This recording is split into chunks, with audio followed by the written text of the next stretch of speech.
Hi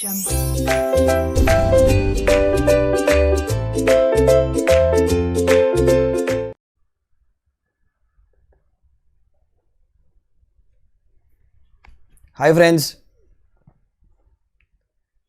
good morning. Am I audible and visible? Can someone confirm?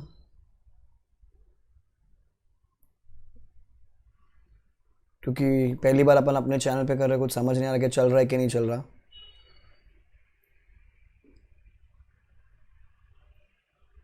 Can someone confirm?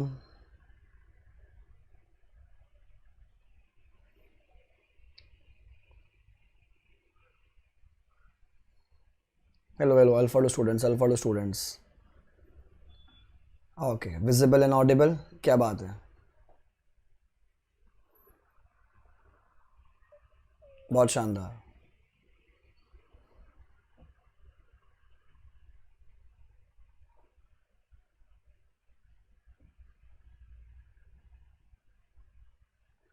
Everything is fine. ठीक है, चलो सही है. अभी तो पहली बार अपन अपने चैनल पर है.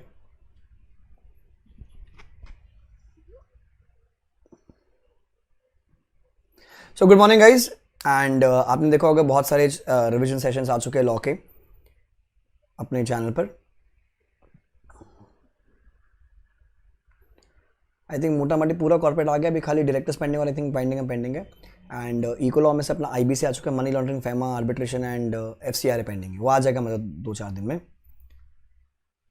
टेंशन में दीजिए. देखो इफ आई कंपेयर तो जो ब्लू टिक कर रखे सारे CSP, offence, MLD, C governance, special courts, NCLT, foreign company, miscellaneous, investigation कल डाला, कॉम्प्रोमाइज मैनेजमेंट कल डाला, ऑपरेशन मैनेजमेंट पहले आ चुका है, ये आ चुका है. फिर dividend accounts, auditors, old syllabus वाले तुम्हारे लिए आ चुका है. एंड ये ऑडिट में भी अपने को कॉमन है. डायरेक्टर्स पेंडिंग है. डायरेक्टर्स में आपको लाइव कराने वाला हूँ. एंड नीचे से अपना आईबीसी आ चुका है. नीचे से मनी लॉन्ड्रिंग, फैमा पेंडिंग है. And FCR, arbitration, banking, regulation and insurance old वालों खाली ओल्ड सिलेबस के पीएम कर लो.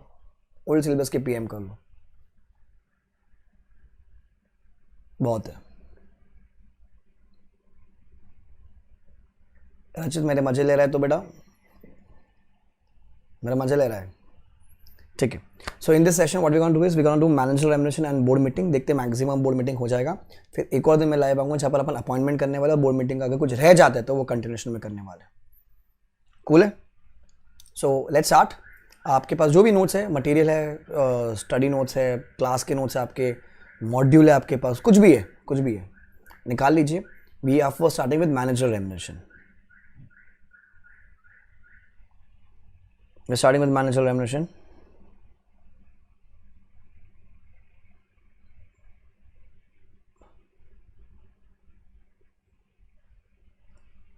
Manager remuneration.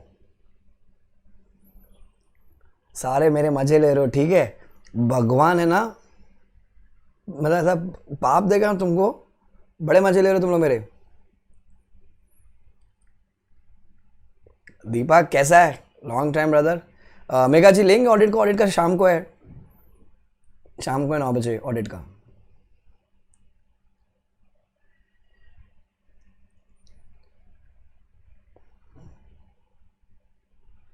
कौन सा नेट बेटा? वीडियो क्लियर नहीं आ रहा क्या लोगों? मेरे को जरा बताओ यार.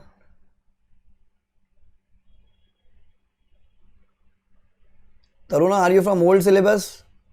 Competition act, let's learn India की साइट पे आपको मिल जाएगा. वहां पर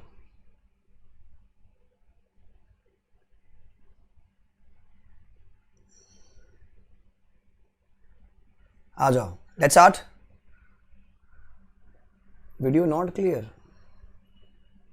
यहां से तो फुल स्ट्रीम दिख रहा है यार.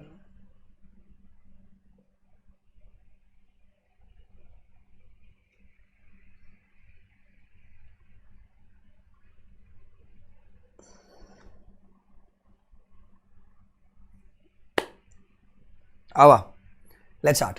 सो देखो directors, if you talk about directors, अभी ना किसी को जो डाउट होगी ना वो अपन बाद में लेंगे. बिकॉज ये जो सेशन है ना गाइस, ध्यान रखना, I will be doing it in a crisp manner for exams. क्योंकि कैसा होगा, एग्जाम के टाइम पे आपको रिविजन की जरूरत होगी. कुछ बच्चे क्या होता है खुद से कर लेते हैं, कुछ बच्चों से खुद से नहीं होता है. So will not be chit chatting in between, so that कि एग्जाम में आपका वहाँ पर टाइम वेस्ट ना हो. जब डाउट का जो प्रोविजन आएगा, जहाँ पर मेरे को लगा कि यहाँ पर शायद डाउट आ सकते हैं, मैं आपसे रुक के वहाँ पर पूछ लूँगा डाउट है क्या, मेरे को बता दो. ठीक है. एंड कोई अगर बीच में मस्ती करेगा तो प्लीज़ मॉनिटर क्लास के तुम हैंडल कर लेना, मैं चैट बंद कर रहा हूँ सो मेरा ध्यान वहाँ आ जाए। एंड जैसे जैसे जो लगेगा ना ये सेक्शन में शायद डाउट आ सकते हैं, I will open the chat window. Clear है? Let's start. जय माता दी, लेट्स रॉक। डायरेक्टर्स 25 मार्क, मतलब 20 से 25 मार्क इंक्लूडिंग एमसीक्यूज कहीं भी आ सकते हैं। बहुत सारे बच्चे क्या करते हैं, मम्मी ने सीधे रास्ते से चलने को कहा है तो अपन सीधे रास्ते से चलेंगे। एंड तो पहला सेक्शन हम उठाएंगे डायरेक्टर्स का, शुरू होता है 149 से। पर प्रॉब्लम क्या होती है, लास्ट तक पहुँचते पहुँचते लोग दम तोड़ देते हैं, बहुत सारे बच्चे नहीं पहुँच पाते, बहुत सारे बच्चे लास्ट तक नहीं पहुँच पाते। तो आई वुड एडवाइज कि पहले आपको मैनेजर एग्जामिनेशन करना चाहिए, फिर बोर्ड मीटिंग एंड फिर अपॉइंटमेंट। क्योंकि अपॉइंटमेंट क्या है, वो ईजी है, बहुत है लंबा लंबा, ये लंबा लंबा ये लंबा, पर क्या है वो ईजी है। सो अभी अपन क्या कर रहे हैं, पहले मैनेजर एग्जामिनेशन कर रहे हैं। So I have given a section का लिस्ट, 149 से 172 इज अपॉइंटमेंट, 173 से लेके 195 is your board meeting and 196 से 205 is basically your managerial remuneration. Every section is important, it's not कि जैसे कुछ तो जो बड़े वाले सेक्शन 185, 186, 188 वो तो दिखता ही है कि इंस्टीट्यूट पूछेगा ही पूछेगा, बाकी छोटे मोटे में से कहाँ से आपको टेस्टिंग करे, you can not assume that. So right from 149 to like 205 I say can ask you anything. So target ये रहेगा कि हमारा 40-45 मिनट्स में मैनेजर रेम्युनरेशन एंड 1 सवा घंटे में बोर्ड मीटिंग होना चाहिए। This is not a fast track batch, this is not a regular batch. People who are with an hope that कि मेरे को सारा यहाँ पर पढ़ के हो जाएगा, बेटा उसके लिए आपको रेगुलर लेक्चर लेने पड़ेंगे फ्रॉम letslearnindia.in, या you can call on the number जो डिस्प्ले हो रहा है 844-844-8919। This is exam oriented session, so that जब आप एग्जाम से एक दिन पहले होंगे तो आप इसको मेरा वीडियो बंद करके आप ऑडियो सुन के सारे कॉन्सेप्ट फटाफट रिवाइज करेंगे। ठीक है, लेट्स स्टार्ट 196 से लेके 205। पहला सेक्शन में आपको जो करा रहा हूँ, निकाल लीजिए टीचर की बुक में, 204 secretarial audit. 204 secretarial audit important रहेगा 204, क्यों? क्योंकि इसमें छोटी सी अमेंडमेंट थी जो पिछले टाइम में हुई थी, वो यहाँ पर कैरी फॉरवर्ड होती है। सर सेक्रेटरियल ऑडिट क्या होती है? जैसे अपन स्टैट ऑडिट की बात करते हैं, सेम वे वैसे टैक्स ऑडिट होती है, सेम वे वैसे सेक्रेटरियल ऑडिट होती है। जो दुनिया के जो 3 महान लोग हैं, CA, CMA एंड CS, तो ये उसमें CS वालों की बात है कि जो अगर प्रैक्टिसिंग CS होगा वो आके सेक्रेटरियल ऑडिट करेगा। सर मैंडेटरी सबको नहीं, it's applicable to every listed company and every public company. Sir every public company में क्या चेक करना अपने को, paid up share capital minimum 50 crore और टर्नओवर मिनिमम 250 करोड़ और एवरी कंपनी में, जो एवरी कंपनी मतलब सर सब मतलब सब और एवरी कंपनी हैविंग लोन्स और बोरिंग फ्रॉम बैंक और एफआई ऑफ 100 करोड़ रुपीज और मोर, 100 करोड़ रुपीज और मोर मतलब सर मिनिमम 100 करोड़। अच्छा, कैपिटल टर्नओवर जनरली हम लोग क्या देखते हैं, 31 मार्च को चेक करते हैं, बट लोन का फिगर क्या होता है, कभी कंफ्यूजन होता है, कभी यहाँ चेक करो, कभी ड्यूरिंग द ईयर चेक करो, कभी 31 मार्च चेक करो। अच्छा, यहाँ पर क्या लिखा, all the data has to be checked on 31 March.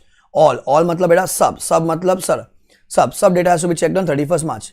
So let's scribble out, so it's applicable to every listed company and then every public company. Public company में क्या चेक करना है, या तो paid up share capital should be more than or equal to 50 crore, that's minimum, और turnover should be minimum 250 crore, और every company में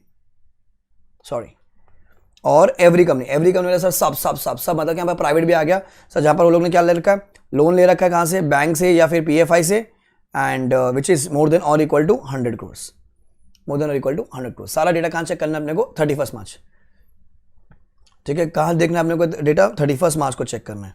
sir कौन करेगा, सर दुनिया के जो एक महान कैटेगरी के लोग हैं ना, सेक्रेटरी ऑडिटर। कौन चेक करेगा, सेक्रेटरी ऑडिटर। कौन होता है बेटा, वो company secretary in practice. So company must appoint a company secretary इन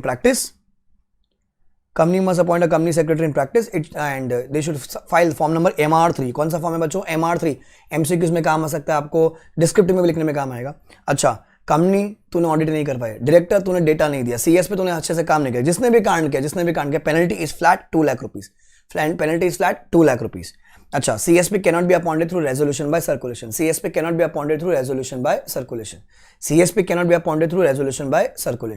क्या कहता है ये सर बहुत सिंपल है। सेक्रेटरियल ऑडिट पहला section, sir applicable to every listed company and every public company. Public company में 3 डेटा चेक करना है, अच्छा 2 डेटा चेक करना है, कैपिटल 50 करोड़ और टर्नओवर 250 करोड़। अच्छा, एवरी कंपनी में सब कैटेगरी ऑफ कंपनी आगे उसमें जिसने लोन ले रखा है मिनिमम 100 करोड़ का। All the data has to be checked on 31 March. Sir CSP को कौन अपॉइंट करेगा, कंपनी अपॉइंट करेगी। ठीक है, एंड कौन सा फॉर्म है सर, वो MR3 है। कुछ भी कांड किया, तीनों ने कांड किया, कंपनी ने कांड किया, डायरेक्टर ने कांड किया एंड CSP ने कांड किया, minimum penalty flat 2 lakh rupees की penalty, and he cannot be appointed through circulation. So he cannot be appointed through circulation. इसकी इंटरप्रिटेशन क्या होगी, that means he will be appointed mandatory at board meeting through BR। अगर किसी को reference है section 179 का reference करेंगे अपन इसको, 179 का रेफरेंस, ठीक है। अब next section is basically 202 compensation for लू। क्या बोलोगे आप? 202 कॉम्पेंसेशन फॉर लू, 202 कॉम्पेंसेशन फॉर लू। सर 3 कैटेगरी के लोग हैं, ठीक है सर, 3 कैटेगरी के लोग हैं, 3 कैटेगरी के लोग हैं। कौन कौन sir? MD direct, MD WTD manager, MD WTD manager, MD WTD manager. क्या कहता है ये सर? MD WTD manager. तो इनको हम लोग कहते हैं मैनेजरल पर्सन। करेंगे पर मैनेजरल पर्सन का सेक्शन, इनको हम कहते हैं मैनेजरल पर्सन। सर क्या होता है? ये लोग अपॉइंट होते हैं 5 साल के लिए, ये लोग अपॉइंट होते हैं 5 साल के लिए। सो अगर मैं कहता हूं मेरी कंपनी में एमडी हो सकता है एंड डब्ल्यूटीडी हो सकता है और मैनेजर हो सकता है, एमडी और manager and whole time director, MD और manager and whole time director. तो बेसिकली अगर मैं बोलता हूं मैनेजरियल पर्सन, सर कितने लोग की टीम है ये? सर 3 लोग की टीम है, 3 लोग, सॉरी 2 लोग की टीम होती है, एमडी और मैनेजर एंड डब्ल्यूटीडी। तो या तो एमडी होगा, एमडी मतलब सर मैनेजिंग डायरेक्टर, मैनेजर भी मतलब क्या? Manager, and whole time director, ठीक है। अब वो लोग जब 5 साल के लिए अपॉइंट होते हैं, अब अज्यूम करो केतन हमारा एमडी था, उसको मैंने अपॉइंट किया 2020 में, तो कब तक रहेगा सर? वो 2025 तक रहेगा। अब 2023 में कंपनी उसको हटाती है, बोलते हैं कि नहीं केतन हमको तू नहीं चाहिए, तेरी शक्ल हमको पसंद, एकदम स्कूबी डूबी जैसा दिखता है, तो हमको नहीं चाहिए। तो इसमें केतन की तो गलती नहीं, तो भगवान ने शक्ल ऐसे दी है। अब केतन ने सपने सजाए थे, सर मैं एबी लिमिटेड में काम करूंगा, पैसे कमाऊंगा, सपने टूट गए इसके। हनीमून पे जाने का सपना इसका तोड़ दिया किसने? कंपनी ने। इसके पापा बनने का सपना तोड़ दिया किसने? कंपनी ने। तो ये हमसे क्या मांगेगा बच्चों? हमसे क्या मांगेगा? ये कॉम्पेंसेशन। जो बच्चे कुछ अलग सोच रहे, बेटा आप नहीं मिल सकता, I can not give them, तो उसको कॉम्पेंसेशन मिलेगा। ध्यान रखना, कॉम्पेंसेशन किसके लिए मिलता है? सर देखो इतना टाइम तो उसने काम किया ना, तो उसमें तो उसको क्या मिलेगा? रेम्यूनरेशन। अब जो बैलेंस ईयर्स से उसमें तो सपने सजा लेते, मैं घर लूंगा, गाड़ी लूंगा, बंगला लूंगा, घूमने जाऊंगा, पापा बनूंगा, करूंगा, सब कुछ सपने सोचे थे, बट वो कंपनी की वजह से उसके सपने टूट गए। तो जो बैलेंस ईयर्स होता है उसके लिए वो क्या लेगा? वो कॉम्पेंसेशन। बट अगर एमडी, मैनेजर और डब्ल्यूटीडी की गलती नहीं तो उसको कॉम्पेंसेशन मिलेगा। बट अगर उसकी गलती है, फॉर एग्जाम्पल इसी की वजह से कंपनी बंद हो गई, अबे डायरेक्टर की वजह से कंपनी बंद हो गई है बच्चों, तो कॉम्पेंसेशन नहीं मिलेगा। सर ये जो एमडी था किफायती चोर है, चोर धूम चोरी करना इसने सीखा है सर, चोरी करता है सर, फ्रॉड किया है इसने, सर कॉम्पेंसेशन नहीं मिलेगा। इसने इसकी गलती की वजह से लॉ ने इसको धक्के देके बाहर निकाल दिया, उसको अपन कहते हैं प्यार से वो मतलब वेकेशन ऑफ ऑफिस। इसको वो करना पड़ा किसकी वजह से? इसकी खुद की गलती की वजह से। वो मतलब वेकेशन ऑफ ऑफिस, तो कॉम्पेंसेशन नहीं मिलेगा। अच्छा, he was guilty of fraud, misfeasance, breach of trust, compensation नहीं मिलेगा। अब क्या हुआ? हमारी कंपनी थी एबी लिमिटेड, अब मेरे को क्या हो गया? प्यार हो गया, मैं चल दिया बेबी के पास, बेबी लिमिटेड। तो बच्चों मैं यहाँ आ गया ना, तो मैं जा रहा हूँ, मैं पहुंच गया, तो मैं बेबी के पास पहुंच गया। तो हमारी कंपनी क्या कर दी? मर्ज कर दिया बेबी के साथ। अब क्या हुई? हमारी कंपनी के जो असेट्स है वो जाएंगे, राइट्स है जाएंगे, लाइबिलिटी सब जाएंगे, सब मैं तो मेरा पूरा बोले पैसे लेके चल दिया। केतन हमारा एमडी था, हम इसको इस कंपनी का एमडी बना रहे हैं, हम लोग तो बना रहे। ये बोलता है सर मैं नहीं बनूंगा। अरे इसने मना किया ना सर, इसने मना किया। केतन कहता है कि मैं उस कंपनी का एमडी नहीं बनूंगा, इसने, हम तो उसको जॉब दे रहे थे ना। केतन ने मना किया बच्चों कि मैं वहां पर एमडी नहीं बनूंगा, केतन ने मना किया। बताओ क्या कॉम्पेंसेशन मिलेगा कि नहीं मिलेगा? कॉम्पेंसेशन मिलेगा या नहीं मिलेगा? केतन ने वहां पर मना किया।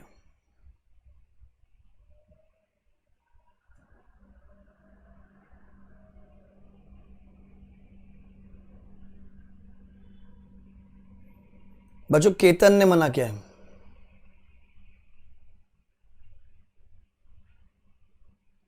सर कॉम्पेंसेशन नहीं मिलेगा। अच्छा, हम लोग बेबी लिमिटेड से मर्ज हो जाते हैं, हम इसको वहां पर जॉब नहीं देते। अब हम इसको जॉब वहां पर नहीं देते, हम इसको एमडी नहीं बना रहे, तो इसके तो सपने टूट गए। तो इसमें तो कंपनी की गलती है ना, केतन की थोड़ी गलती है, तो कॉम्पेंसेशन मिल जाएगा। अच्छा, केतन मुझे कहता है एबी सर मेरे को आपकी शक्ल पसंद नहीं। किसने बोला? केतन ने मेरे को बोला। ठीक है, इसने रिजाइन किया ना, बोलता मेरे को आपके साथ काम नहीं करना, इसने रिजाइन किया, कई के लिए कॉम्पेंसेशन दूं? तो ये ग्राउंड्स में कॉम्पेंसेशन नहीं मिलता। इनके अलावा इसको और कोई भी ग्राउंड हो तो कॉम्पेंसेशन मिल सकता है। तो देखो यहाँ पे मैं फटाफट एक रिकॉल करवा देता हूँ आपको। A company may make payment to MD, WTD और मैनेजर, तीन लोग हैं MD, WTD, manager, but not to any the director by way of compensation for loss of office. इसको कैसा करें? 202 लू, ठीक है। No payment shall be made in the following cases. कब कब? Whether director resigns from his office, director ने मना किया as a result of amalgamation of a company और of its amalgamation with any other body corporate and he is appointed as MD, WTD manager or other officer of that new company.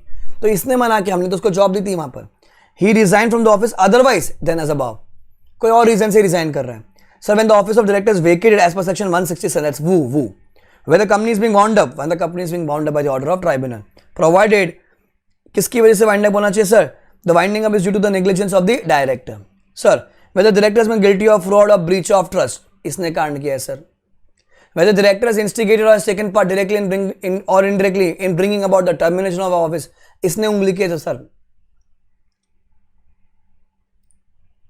इसने उंगली की है वहां पर, तो भैया इसको कॉम्पेंसेशन नहीं मिलेगा।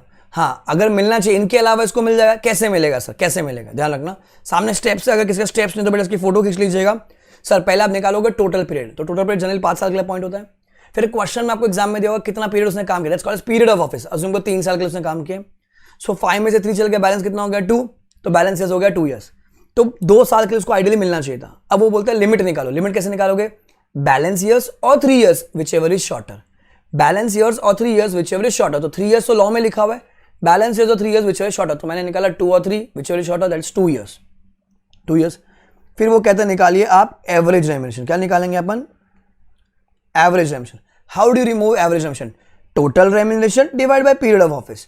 Total remuneration divide by period of office. जैसे फॉर एग्जांपल एक साल में उसने 10 लाख कमाए, अगले साल में 12 लाख कमाए, फिर 15 लाख कमाए, तो 10 + 12 + 15 डिवाइड बाय 3।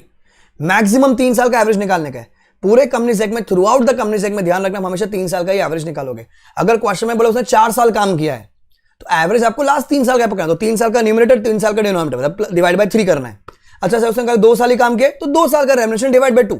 अगर उसने 2 साल ही काम किया तो 2 साल का एवरेज निकालोगे। अगर उसने 4 साल काम किया तो 3 साल का निकाला है, 3 साल काम किया तो 3 साल का ही निकालोगे। एवरेज हमेशा 3 साल का ही निकलेगा, मैक्सिमम 3 साल का, या फिर और एक्चुअल जितना उसने काम किया।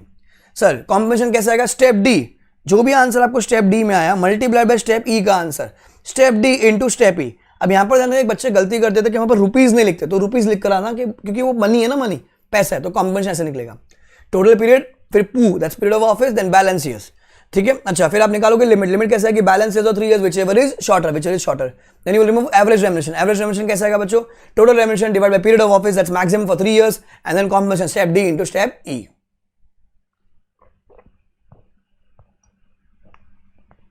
फिर वो क्या कहते हैं? Provided that no such payment shall be made in the event of winding up. See he is eligible for payment, पर वाइंडिंग अप को इसकी वजह से नहीं हुआ, किसी और की वजह से हुआ, मतलब कोई और रीजन था, तो उसको मिलेगा कॉम्पेंसेशन क्योंकि इसकी गलती तो नहीं थी। बट क्या हुआ? कब हुआ वाइंडिंग अप? 12 मंथ्स बिफोर या 12 मंथ्स आफ्टर। 12 मंथ्स बिफोर या 12 मंथ्स आफ्टर, मतलब जिस दिन वो डायरेक्टर छोड़ के गया उसके 12 महीना लेफ्ट साइड, 12 महीना राइट साइड। जिस दिन वो एमडी छोड़ के गया, ठीक है, 12 महीने पहले हो गया या 12 महीने बाद में हो गया, he is eligible to get the compensation. But क्या हो गया?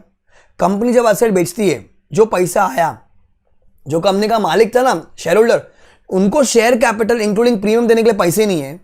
सर हम मान रहे हैं कि आप एलिजिबल हो कॉम्पेंसेशन के लिए, बट सर हमारे पास पैसे नहीं ना, पैसा कौन नहीं, भाई और बहनों, पैसा कौन नहीं, तो पैसा कौन, तो पैसा कहां से देंगे?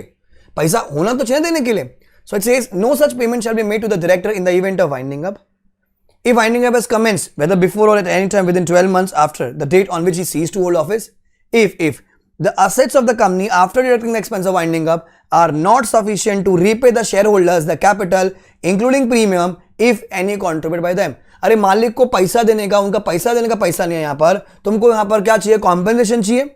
कॉम्पेंसेशन चाहिए भैया, नहीं मिल सकता, सॉरी सर, पैसा नहीं है हमारे पास। हाँ आपने जो रेम्युनरेशन कमाया होगा ना एनी अदर कैपेसिटी में, जैसे अगर आप सीए भी हो, तो सर आपने कोई केस वेस लड़ेगा, वो पैसा मिल जाएगा आपको। तो remuneration for services rendered by any other capacity वो आपको मिल जाएगी, समझा आपको? दिस इज 202 लू, 202 लू। तो बच्चों हमने 2 सेक्शन किया अभी। हमने फर्स्ट किया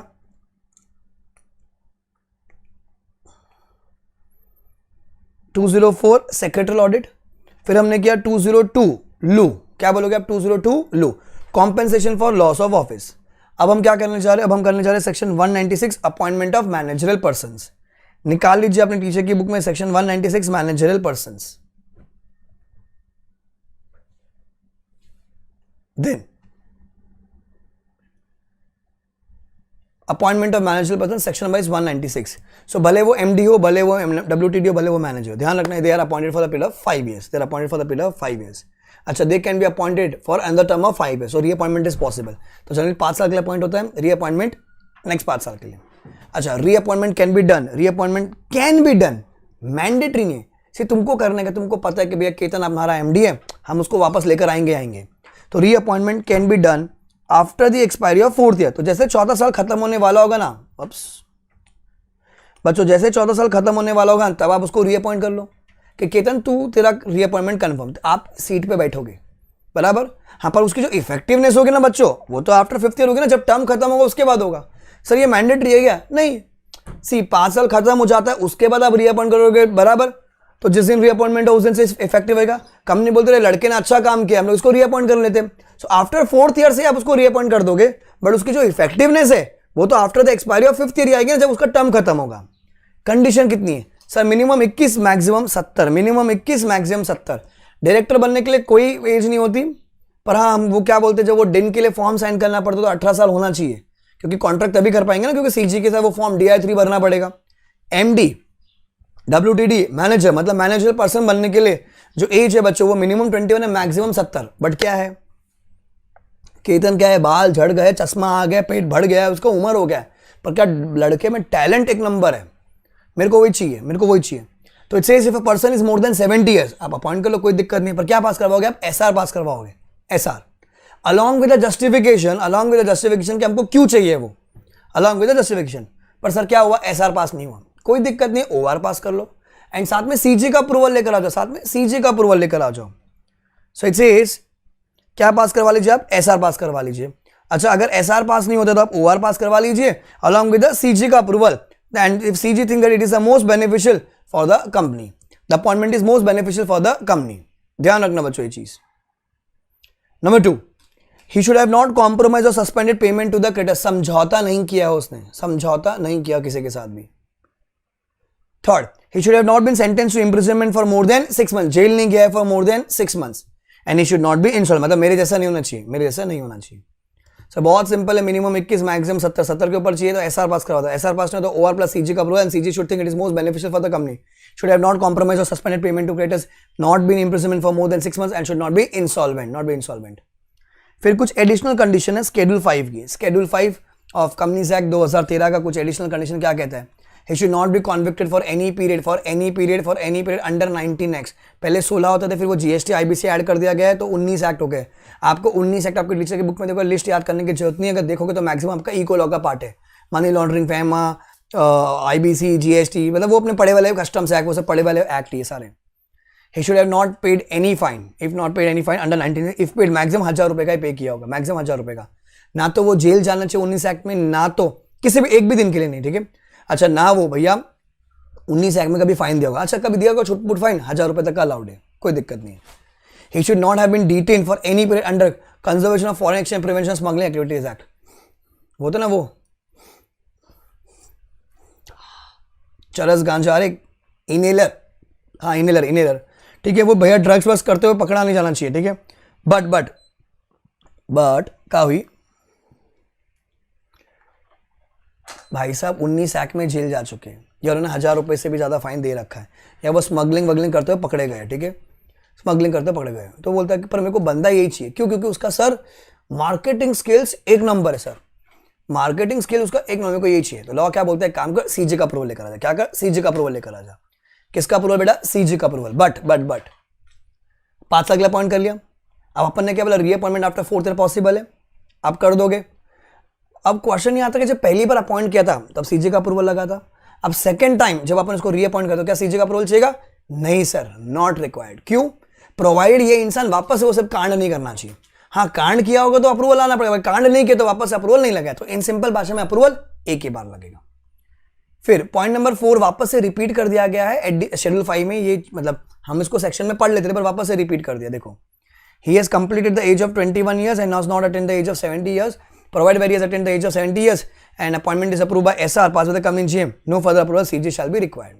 तो वापस से रिपीट कर दिया. फिर he should be a resident of India who has been staying in India for continuous 12 months preceding the date of appointment. He should be a resident of India, should be staying in India for continuous 12 months. ये कुछ additional condition MCQ में आ सकती है, descriptive में आ सकती है. Section number 196. Procedure क्या कहता है सर? बहुत सिंपल है. पहले board of directors board meeting बुलाएंगे, क्या पास करेंगे? BR पास करेंगे. Board of directors board meeting बुलाएंगे, क्या पास करेंगे? BR पास करेंगे. The terms and condition should be approve bye GMR. बहुत क्लियर है वो GMR. GMR मतलब जनरल मीटिंग रेजोल्यूशन. कहीं भी ORSR नहीं बोला है, GMR बोला हुआ है. अच्छा, अगर कंडीशन वरायन से किसका अप्रूवल लगेगा? CG का अप्रूवल लगेगा. CG का अप्रूवल. तो तीनों अप्रूवल, बोर्ड का अप्रूवल, मेंबर्स का अप्रूवल, वरायन है तो फिर CG का अप्रूवल लगेगा. कौन सा फॉर्म है सर? MR2. कहाँ लिखा है ये सर? सेक्शन 201 में लिखा है. सेक्शन 201 में फॉर्म नंबर कौन सा है? MR2.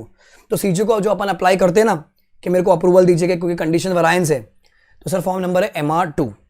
फिर notice to such board meeting और general meeting must contain shall all the terms and conditions. सारा डिटेल्स दीजिए वहां पर. And return should be filed with ROC within 60 days in form number MR1. 60 दिन MR1 important है. MCQ में पूछ चुका है, अलग से इंश्योरेंस को डिस्क्रिप्टिव में पूछ चुका है कि बता कौन सा फॉर्म है, ऑन कितने दिन के अंदर ROC को इंटीमेट करना है. सामूहिक हमेशा अपन 30 डेज बोलते, पर यहाँ पर 60 दिन है, 60 डेज है. सो प्रोसेस बार फिर से रिकॉल कर लेते सर बोर्ड मीटिंग बुलाई जाएगी, क्या पास करेगा? BR पास किया जाएगा. फिर टर्म्स एंड कंडीशन कौन अप्रूव करेगा? GMR से मेंबर्स अप्रूव करेंगे. कंडीशन वरायंस है तो क्या लगेगा अपने को? CG का अप्रूवल. अपन किस में एप्लीकेशन करेंगे? फॉर्म नंबर MR2 में. फिर all the details should be given in the notice and ROC को आप इंटीमेट कर दीजिए रिटर्न के through in form number MR1 with in 60 days. With in 60 MR1. तो MR1 ये हो गया. MR2 अपन ने अप्लाई कर दिया CG को वरायंस कंडीशन में. MR3 secretary audit report. MR3 secretary audit report. तो गाइस 3 सेक्शन हो गए, 3 section done. 196 appointment of manager person, 204 was secretary audit and 202 was LU. 202 was LU. Third बहुत सिंपल है sir, recovery of manager रेमिशन. Recovery of manager रेमिशन ध्यान से सुनना. सारे दिन जो तुम मुझसे भीख मांगते हो तो यहाँ पर सर पैसा दे दो, वापस दे दो, पैसा वापस दे दो, पैसा वापस दे दो, वो होता है रिफंड. रिफंड रिफंड ये है रिकवरी. रिकवरी मतलब वसूले. बच्चों रिकवरी मतलब क्या होता है? वसूली. वसूली ध्यान सुनना. हम क्या बोलते हैं? मैक्सिमम मैनेजर रेमिशन जो होता है वो कितना होता है सर? वो 11% ऑफ द नेट प्रॉफिट्स. मैंने अगर आपको 11.5 दे दिया है तो लॉ कहता है 11 दे. अब मैंने 0.5 एक्स्ट्रा दे दिया है, तो जब मैंने वो 0.5 एक्स्ट्रा दिया है तो बच्चों वो क्या होएगा? वो होएगा रिफंड. क्या होएगा? वो रिफंड. रिफंड होता है जो भी एक्सेस आपने दिया लॉ के तहत, वो क्या होता है? रिफंड. सर रिकवरी क्या होती है? ध्यान सुनो. हम लोग 2021 में बैठे हुए हैं. अब 2017 की मेरी बुआ खोलती है, वहां पर पता चलता है कि मेरा जो प्रॉफिट था, अज्यूम करो 100 रुपया था, उसके हिसाब से मैंने 11 रुपया मैनेजर रेम्युनरेशन दिया 2017 में. अब 2021 में इन्वेस्टिगेशन है, अब क्या हुआ? पता चल कि मेरा प्रॉफिट बहुत इन्फ्लेटेड था. तो CG ने क्या बोला, या इनकम टैक्स ने, किसी ने भी, कोई भी डिपार्टमेंट ने मेरी बुआ खुलवाई, बोला प्रॉफिट सही निकाल. एक्चुअल प्रॉफिट आता है 50 रुपीज. अब इसके हिसाब से जो 11% है, इसके हिसाब से बच्चों जो 11% है वो 5.5 आएगा बराबर. पर मैं एक बार हाइपोथेटिकली अपने कैलकुलेशन समझने के लिए मैं पर मैं 6 रुपया आता है. अज्यूम करो जो 11% है वो 6 रुपया है. अब 2021 में हम बैठे हैं, 2017 में हमने खूब पैसा बांटा, खूब बांटा, 11 रुपये सबको बांटा. अब 2021 में बैठे, सरकार ने क्या कि मेरी बुआ खुलवा दी, बोले ए बिग प्रॉफिट रीइंस्टेट का. प्रॉफिट रीइंस्टेट तो 50 रुपए का हुआ. अब उसके हिसाब से जो 11% वो 6 रुपये बन रहा है. हाइपोथेटिकली एग्जाम्पल ले रहे हैं, 6 रुपये बन रहा है. साला देने को बन रहा है 6 रुपया, दे दिया 11 रुपया. देने को बन रहा है 6 रुपया, दे दिया 11 रुपया. तो जो भी एक्स्ट्रा है, जो मैंने एक्सेस मांग दिया है आप लोग को, वो मैं आपसे मांगूंगा. आपसे प्यार से मांगूंगा तो आप तो दोगे नहीं, तो मेरे को क्या करना पड़ेगा? उसको वसूली. क्योंकि आप तो पैसा यूज कर चुके होंगे ना, तो उस वसूली को इंग्लिश में क्या बोलते हैं? रिकवरी. ध्यान रखना, रिकवरी कब होती है? जब financial statements are reinstated, then the excess manager remission would be recovered from the MD WD manager, जिसको भी दिया होगा आपने. अच्छा, 11 के ऊपर कुछ एक्स्ट्रा देते तो वो रिफंड होगा. FS अगर रीइंस्टेट होंगे तो क्या होगा? वो मैनेजर रेमिशन रिकवर होगा. ठीक है. शॉर्ट में नीचे लॉ में जो लिखा हुआ है आपकी बुक में वो भी मिलेगा, एक बार रीड कर लीजिए इसको. Detail explanation, just read.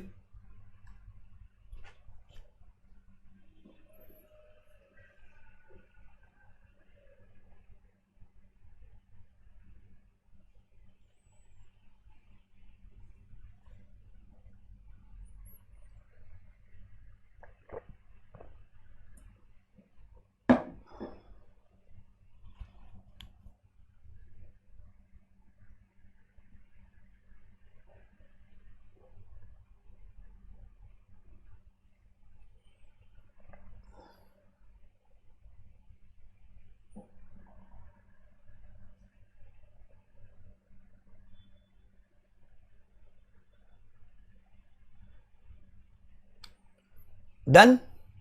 Then नीचे एग्जाम्पल देखा, देखो ओरिजिनल नेट प्रॉफिट 100 रुपये था, मैनेजर एडमिशन में दिया 11 रुपया। अब रीइनिशिएट प्रॉफिट इज 90, तो manager admission paid would be 9.9।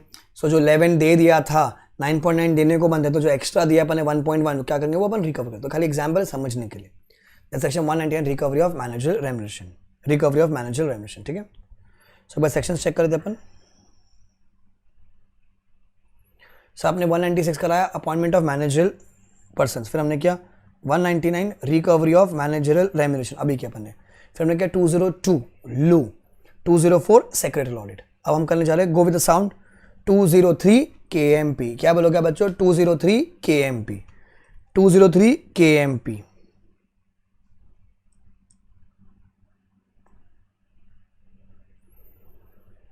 Sir KMP क्या है? सर बहुत सिंपल है, KMP के जो प्रोविजन है वो सबको एप्लीकेबल नहीं है, सबको एप्लीकेबल नहीं। It's applicable to every listed company, every listed company and every public company having capital of minimum 10 crore rupees. Sir KMP is applicable to every listed company and every public company having capital of minimum 10 crore rupees, minimum 10 crore rupees, minimum 10 crore rupees.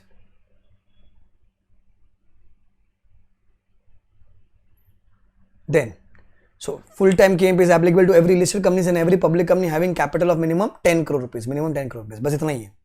फिर वो क्या कहते हैं, every private company जिसके पास paid up capital है 10 करोड़ रुपए का, minimum 10 crore रुपए का, इनके लिए कुछ अलग से आया, shall mandatory appoint whole time CS। इनको KMP एप्लीकेबल नहीं है, इनको खाली क्या एप्लीकेबल है? होल टाइम CS एप्लीकेबल है। क्या एप्लीकेबल है? Whole time CS। Sir whole time CS मतलब कौन? जॉब वाला CS। होल टाइम CS कौन होगा सर? जॉब वाला, जो इनके यहाँ पर जॉब करे 9 to 6 वाली। हमने जो 204 पढ़ा वो सेक्रेटरी ऑडिट, मतलब वो उसकी दुकान है खुद की, शटर खोलता है, वो चेयर पे बैठता है, आर्टिकल चटाई पे बैठते हैं, वो वाला CS वो सेक्रेटरी ऑडिट करेगा। ये कौन है? जॉब वाला CS। किसको mandatory? Every private company having capital of minimum 10 crore rupees shall have a mandatory whole time CS। पूरा KMP का टीम एप्लीकेबल नहीं है। KMP का टीम में कौन आएगा? ध्यान से सुनो, CEO क्या बोलता है ये? CEO और MD और WTD और मैनेजर, CEO और MD और WTD और मैनेजर, मतलब इन चार में से कोई भी एक, and CFO and CS। CEO देखो, CEO और MD और WTD और मैनेजर, मतलब उन चार में से कोई भी एक, एंड CFO एंड CS। इन लोगों को क्या करेंगे हम लोग? KMP के टीम में डाल देंगे, KMP के टीम में डाल देंगे। KMP किसको एप्लीकेबल है sir? It's applicable to every listed company and every public company having capital of minimum 10 crores। And अगर एक प्राइवेट कंपनी जिसका कैपिटल 10 crores है, उनको क्या चाहिए? पूरा परिवार नहीं चाहिए, खाली एक CS चाहिए, एक फुल टाइम CS चाहिए। टीम ऑफ KMP में कौन आएगा? CEO और MD और WTD और manager and CFO and CS। इतने लोग बैठेंगे, 3 लोग बैठेंगे, 3 लोग बैठेंगे, 3 लोग बैठेंगे, 3 लोग बैठेंगे, ठीक है। फिर यहां पर कुछ क्वेश्चन है मेरे पास जिसके आंसर्स आप करेंगे।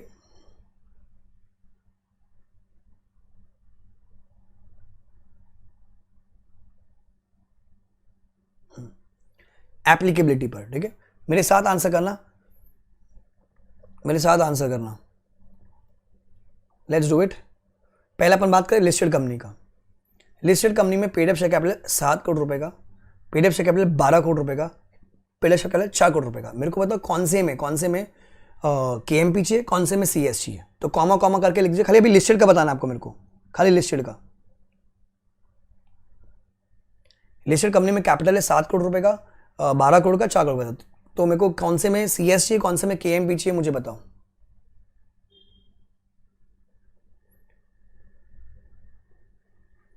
बताइए।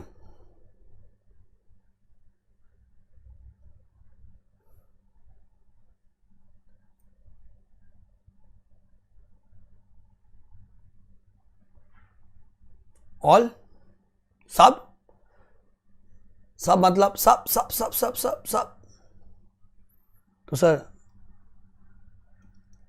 तो KMP KMP KMP, ठीक है। KMP perfect. Now public company, ठीक है। नेक्स्ट क्वेश्चन है, next question. Public company having paid up share capital of 7 crores, क्या चाहिए? Public company having paid up share capital of 12 crores, public company having paid up share capital of 4 crores, क्या चाहिए? We are talking about public company guys, public company.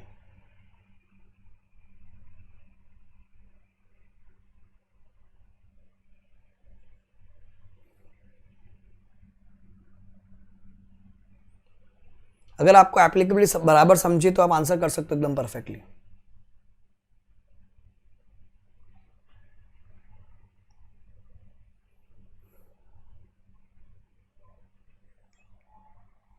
तो sir 12 crore वाले में अपने को क्या चाहिए, केएमपी चाहिए,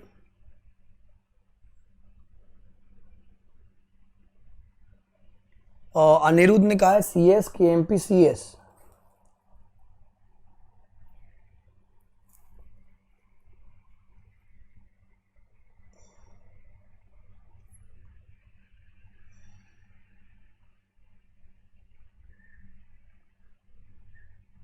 लोग कह रहे सी एस एन के एम पी, अरे पगलो, अगर के एम पी आ गए तो सी एस क्यों चाहिए, तो उसमें घुस जाएगा ना अपने आप ही।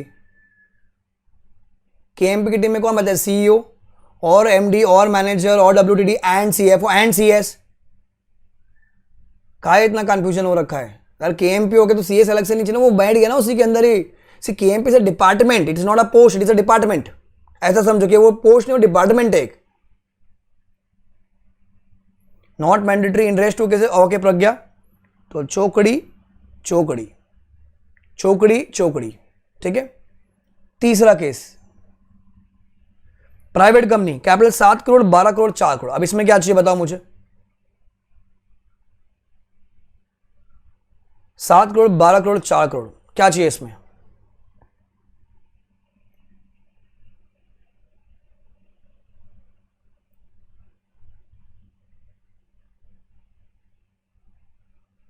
क्या चाहिए, क्या चाहिए।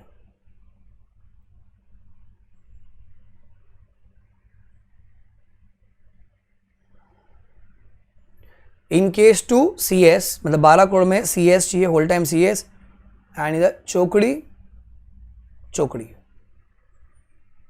ठीक है, परफेक्ट है। अब देख लेते आंसर। जय माता दी, लेट्स रॉक।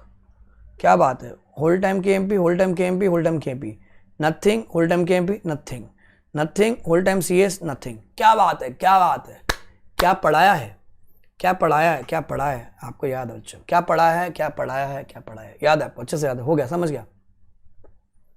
सो अगर आपको ये समझ में आ गया तो बेटा ध्यान रखना, केएमपी बहुत इंपॉर्टेंट है, रिपीट होता है एग्जाम में, आपको आ सकता है। कूल है, आगे पढ़ते हैं अपन। नाउ अब पॉइंट नंबर 4 एक बार मैं छोड़ रहा हूं, अपन बाद में देखते हैं, वो बाद में देखते हैं अपन क्या है, नीचे पढ़ते हैं अपन। वो वाला पॉइंट में ना, वो एमडी सीईओ एक जन से, वो लास्ट में करेंगे, पहले ये नीचे वाला पार्ट पढ़ा रहा हूं आपको। It says every whole time KMP, every whole time KMP shall be appointed by means of a resolution of the board containing the terms and conditions of the appointment including the remuneration। मतलब VR में ही होगा, board meeting से होगा। तो यहाँ पर एक rule बनता है, सर्कुलेशन से नहीं हो सकता। सर वैसे भी सर्कुलेशन से हम लोग 178 में पढ़ते हैं ना वो चीज़, अपॉइंटमेंट और removal of KMP is done by board at board meeting by BR, board meeting BR, ये ध्यान रखना। तो सर्कुलेशन से नहीं हो सकता, मेंबर्स भी नहीं कर सकते, क्योंकि वो बोर्ड की ताकत है। क्लियर इतना चीज़। फिर sir whole time KMP shall not hold office in more than one company except any subsidiary company at the same time। A whole time KMP shall not hold office in more than one company except any subsidiary at the same time। except any subsidiary मतलब sir दो, एक main company second subsidiary, एक main company second subsidiary, दो company में आप KMP बन सकते हो। भाई तो KMP है तो KMP मैक्सिमम दो कंपनी बन सकता है। Provided nothing in this subsection shall disentitle a KMP from being a director of any company with the permission of board. ठीक है, आप KMP हो तो KMP अगर आपको दूसरी कंपनी बनना बनो, पर सेकंड कंपनी कैसे होनी चाहिए, सब्सिडरी होनी चाहिए। तुमको डायरेक्टर बनना बनो, क्योंकि डायरेक्टर बनना तो मेरे को 20 में अलाउड है ना, डायरेक्टर बन तो 20 में अलाउड है, पर आप 20 में मुंह मारोगे, पर आपको उसके लिए क्या करनी पड़ेगी, परमिशन लेनी पड़ेगी बोर्ड की। किसकी परमिशन लेनी पड़ेगी, बोर्ड की। सो वो क्या बोलते हैं, मैक्सिमम दो कंपनी में KMP बन, सेकंड कंपनी कोई बन सकता है। आपको डायरेक्टर बनना बनो, कोई दिक्कत नहीं, पर परमिशन लेनी पड़ेगी आपको बोर्ड की। सो भैया nothing in this subsection shall disentitle KMP from being a director of any company with the permission of board, with the permission of board. फिर next, provide that the company may also appoint or employ a person as MD or manager if he is a MD or manager of one and not more than one other company, or one and not more than one other company, and such appointment is approved by a resolution passed at the meeting of the board with the consent of all the directors, with all the directors present at the meeting, and the notice of the resolution should be moved at is given to all the directors then in India. मतलब sir ध्यान से सुनना, मैं अगर MD बन रहा हूं, मैं अगर WTD बन रहा हूं, मैं अगर MD बन रहा हूं, WTD बन रहा हूं, एक second.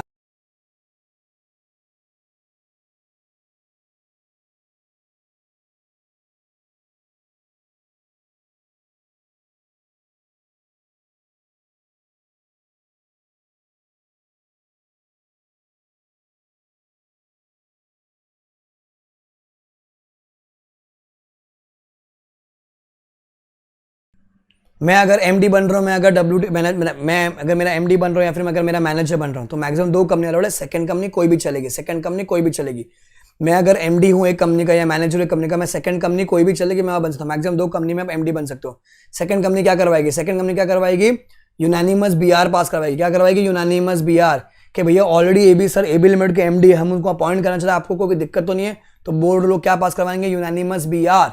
And specific notice has to be given for all the directors in India. Specific notice मतलब सर क्या? एजेंडा देना मैंडेटरी है, एजेंडा देना मैंडेटरी है। क्या बोलोगे बच्चों आप? एजेंडा देना मैंडेटरी हो, एजेंडा देना मैंडेटरी है। यूनानिमस बीआर एंड एजेंडा देना मैंडेटरी है, ध्यान रखना। सो यहाँ पर अपन एक कंक्लूजन निकालते हैं। मैं कितनी कंपनी में केएमपी बन सकता हूँ? 2 कंपनी। सेकंड कंपनी कोई भी चलेगी। मैं कितनी कंपनी में एमडी बन सकता हूँ सर? 2 कंपनी। 2 सेकंड कंपनी के, सॉरी उल्टा बोला, मैं 2 कंपनी में केएमपी बन सकता हूँ, second company has to be subsidiary. मैं 2 कंपनी में एमडी बन सकता हूँ, सेकंड कंपनी कोई भी चलेगी। बट सेकंड कंपनी को कोई भी चलने के लिए कंडीशन है, क्या पास करवानी पड़ेगी sir? Consent of all the, मतलब यूनानिमस बीआर प्लस साथ में एजेंडा देना पड़ेगा। दोनों पॉइंट पे इंस्टीट्यूट खेल चुका है, आ चुका है। सो 203 itself is a very big section.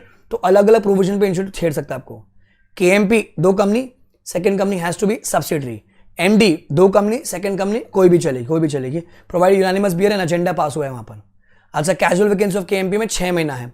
So if any of the office of a whole time KMP is vacant, the resulting vacancy shall be filled by the board at the meeting of the board, क्योंकि board ने appoint किया था। Casual vacancy भी board fill कर रहा है within a period of 6 months from the date of such vacancy. The provision of KMP shall not apply to the MD, CEO, CFO in the absence of whole-time director of a government company. So KMP की जो provision है government company को applicable है। Government company मतलब जिसमें 51% stake CG का, SG का है, सीजी का, एसजी का या दोनों का है। 203 अगर कांड करते हो तो कंपनी को लगेगी फ्लैट पेनल्टी 5 लाख रुपए की। ऑफिसर KMP 50,000 रुपए per day subject to maximum of 5 lakh. So company के लिए भी पेनल्टी 5 लाख है। मिनिमम ऑफिसर KMP के लिए 50,000 है, 1,000 रुपए per day subject to maximum of 5 lakh. Maximum penalty 5 lakh रुपया। That's 203 for you guys, 203 for you। फिर अब इसमें एक ये पॉइंट है, ध्यान से सुनना भी। It says an individual cannot be appointed as the chairman and MD CEO at the same time. An individual cannot be appointed as the chairman and MD CEO at the same time। मतलब chairman अलग होना चाहिए, MD CEO अलग होना चाहिए। MD CEO एक position, MD CEO एक position, chairman एक पोजीशन, तो दोनों अलग अलग लोग होने चाहिए, दोनों अलग अलग, एक इंसान नहीं होना चाहिए। बट लॉ ये कहता है अनलेस आर्टिकल स्टेट्स अदरवाइज। अगर आर्टिकल में लिखा है कि भैया एक ही इंसान हमारा चेयरमैन बन जाएगा, एक ही इंसान हमारा एमडी से बन जाएगा, कोई दिक्कत नहीं, चल जाएगी सर, कोई दिक्कत नहीं है। जैसे चंदा कोचर CMD हुआ करती थी। या फिर कंपनीज करेंगे सिंगल बिजनेस, अबे सारा तुम्हारा एक ही धंधा है, तो काहे के तुमको चेयरमैन अलग से अपॉइंट करने का? तो जो एमडी भैया है वो देख लेंगे ना। तो चेयरमैन मतलब सर किंग, नेता, एमडी मतलब मैनेज करने वाला इंसान ना। तो नेता खाली थोड़ी बैठा रहेगा बाहुबली टाइप, वो काम भी तो करेगा ना। तो सारा सर तुम चेयरमैन को क्यों अलग से अपॉइंट करो? जो एमडी भाई साहब वो चेयरमैन बन जाएंगे अगर आपका एक ही बंदा है, एक ही धंधा है तो, ठीक है। सो जनरल क्या बोलता है, एक इंसान चेयरमैन और एमडी CEO सेम टाइम पे नहीं बन सकता अनलेस आर्टिकल स्टेट अदरवाइज। या फिर companies carrying a single business, companies carrying a single business मतलब companies not carrying multiple business, उल्टा companies not carrying multiple business, ऐसा लॉ में लिखा हुआ होगा। However, the above provision does not apply to a company। अब उस company को मैं बोलता हूं big company.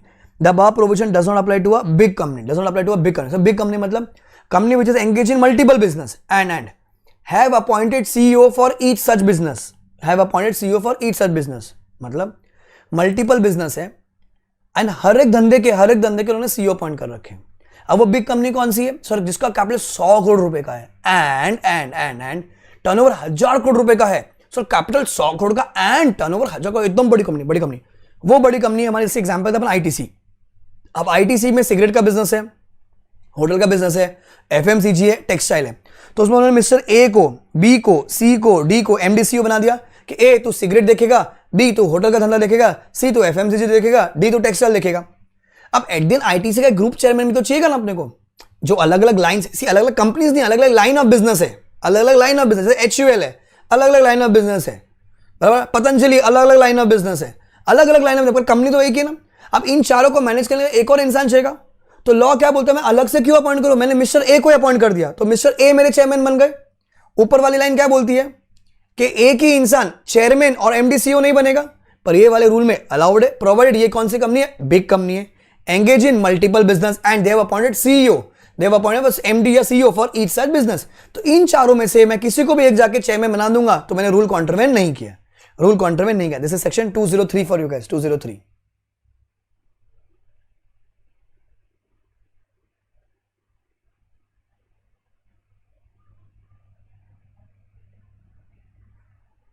Clear?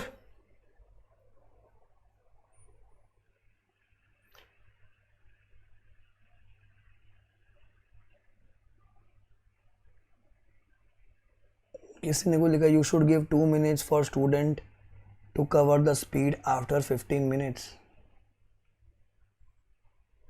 You mean I should go slow?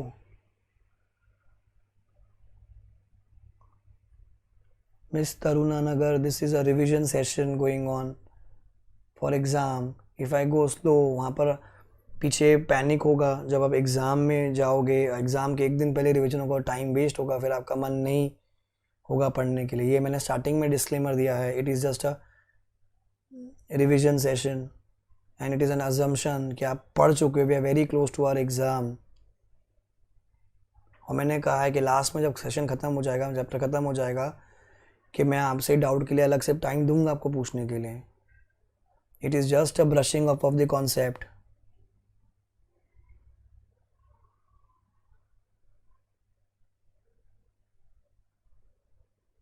आपको अगर डिटेल समझना है, एक्सप्लेनेशन समझना है, तो आप रेगुलर अटेंड कीजिए. ये रिवीजन एग्ज़ाम ओरिएंटेड चीज़ है.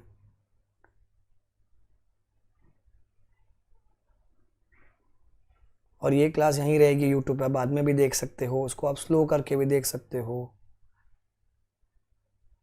एंड जिसके भी जो डाउट है, मैंने कहा कि जब चैप्टर खत्म हो जाएगा, जहाँ मुझे लगा कि डाउट आ सकते हैं, मैं वहाँ खुद रुकूंगा ना, मैं क्वेश्चन पूछूंगा. जैसे मैंने क्वेश्चन पूछा भी, वो लिस्टेड पब्लिक प्राइवेट वाला.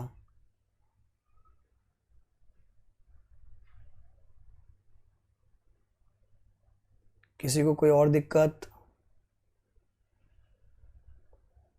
नहीं तो ऐसे तो फिर पूरा दिन पढ़ते रहेंगे, ख़त्म ही नहीं होगा ना बेटा.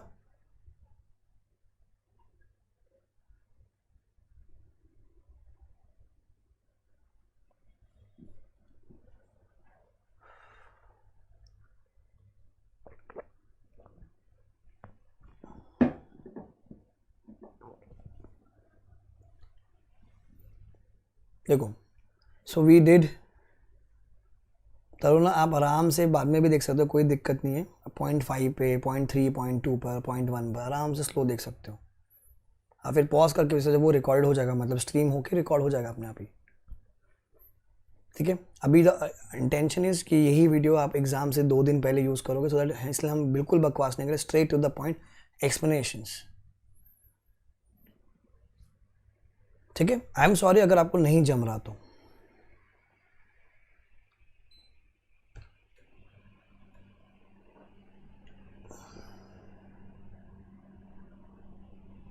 आइए अभी 196 is appointment of MD. 199 is recovery of manager remuneration. Then हमने किया सर 202 लू, 203 केएमपी, 204 सेक्रेटरी ऑडिट. देखो, अगर जिसको लगता है उसको पढ़ना चाहिए तो वो पढ़ सकता है. Section 205 functions of CS. Functions of CS पढ़ लीजिएगा. अगर आपको लग रहा है कि एग्जाम में आ सकते हो तो पढ़ सकते हो, कोई दिक्कत नहीं है. मैंने यहाँ लिखा है not important, thus not covered. Then ये 2 सेक्शन है बच्चों, 200 and 201. Company to fix the limit with regards to remuneration and forms of and procedure in regard to certain application. When you read this section, इस पर कोई केस नहीं बन रहा. It's a theoretical section with respect to practical life.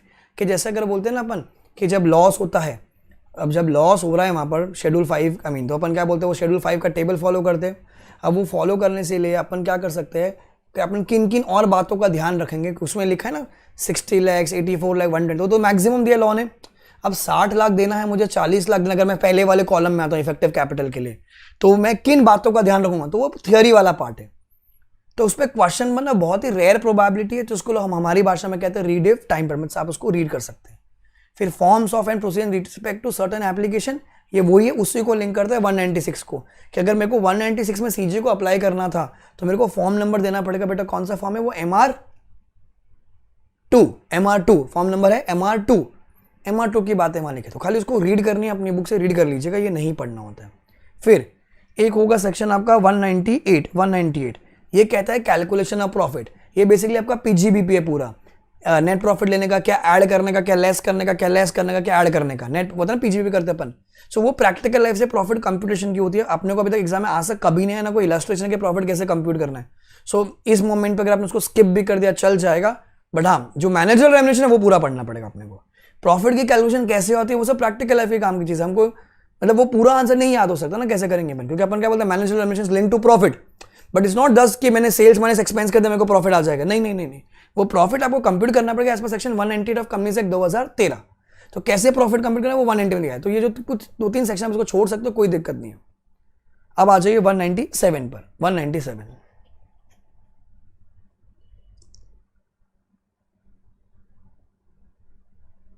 Multiple के case में, हाँ वो big companies public company obviously, yes.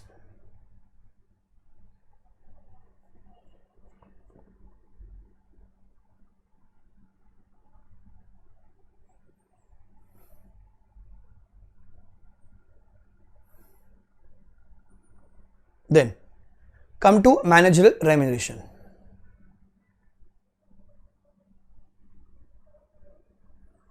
Come to managerial remuneration. Very important, क्योंकि इसमें अमेंडमेंट भी चेंजेस भी तो आपको एग्जाम में दिख सकता है। क्या कहता है ये सर?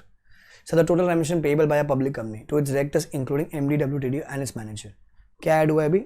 डायरेक्टर, ये ऐड हुआ है। ऐसा आंसर में कोई फर्क नहीं पड़ रहा मेरे को, खाली ऐड कर दो क्योंकि नहीं लिखा हुआ था। In respect of any financial year shall not exceed maximum 11% of the net profits for that financial year in the manner which is given in section 198, except the remuneration of the director shall not be deducted from the gross profit. आपने CPT में foundation में ऐसा कुछ किया होगा ना, जैसे back calculation करवाई होगी टीचर ने कि सारा का सारा प्रॉफिट मेरा 89 है बराबर 100 रुपये मेरा प्रॉफिट है, तो निकाल 11 रुपये कितना होगा। तो बैक कैलकुलेशन करके थे अपन, क्योंकि अपन क्या बोलते हैं it is always link to your net profit. अब नेट प्रॉफिट में कैसा होएगा, अपने को 89 निकालना पड़ता था पहले, किया होगा ना सब चीज़ें। तो अभी एग्जाम में सब कैलकुलेशन करने ये वाली नहीं आती, ये वाली नहीं आती, वो सब IPC से अकाउंट्स में हुई, अकाउंटिंग के पार्ट में था। सो क्या बोलते हैं मैक्सिमम कितना दे सकते अपन, 11 रुपये of the net profit, that's 11% of the net profit. अब दो प्रोबेबिलिटी है, पहला section 1 in case of profit, company के पास पैसा है तो अगर कंपनी में एक MD है और मैनेजर है और एंड WTD में से, तो अगर मैंने MD को दिया कितना दे सकते हैं 5%। अब MD मैनेजर में से एक आएगा, दूसरा कौन आएगा WTD। तो जब मैंने MD मैनेजर को 5 दिया है तो WTD भी सेम लेवल पर है तो उसको भी 5 दूंगा, तो उसको कितना जाएगा 5, तो 5 + 10। सो अगर एक ही MD मैनेजर WTD है तो sir 5%, more than 1 MD manager WTD है तो फिर टोटल 10%। ओवरऑल कितना था 11, 10 बांट दिया तो चिंटी पिंटी डायरेक्टर को मिले, चिंटी पिंटी डायरेक्टर कितना जाएगा सर 1% जाएगा, चिंटी पिंटी डायरेक्टर कितना जाएगा 1%। If MD manager WTD is appointed. अच्छा MD WTD मैनेजर है ही नहीं, MD WTD मैनेजर है ही नहीं, तो ये लोग को कितना ज़्यादा काम करना पड़ेगा, ऑर्डिनरी डायरेक्टर को ज़्यादा काम करना पड़ेगा, तो कितना परसेंट लेंगे लोग 3% ऑफ नेट प्रॉफिट्स। ये लोग कितना लेंगे सर 3% ऑफ नेट प्रॉफिट्स, लोग कितना लेंगे सर 3% ऑफ नेट प्रॉफिट्स।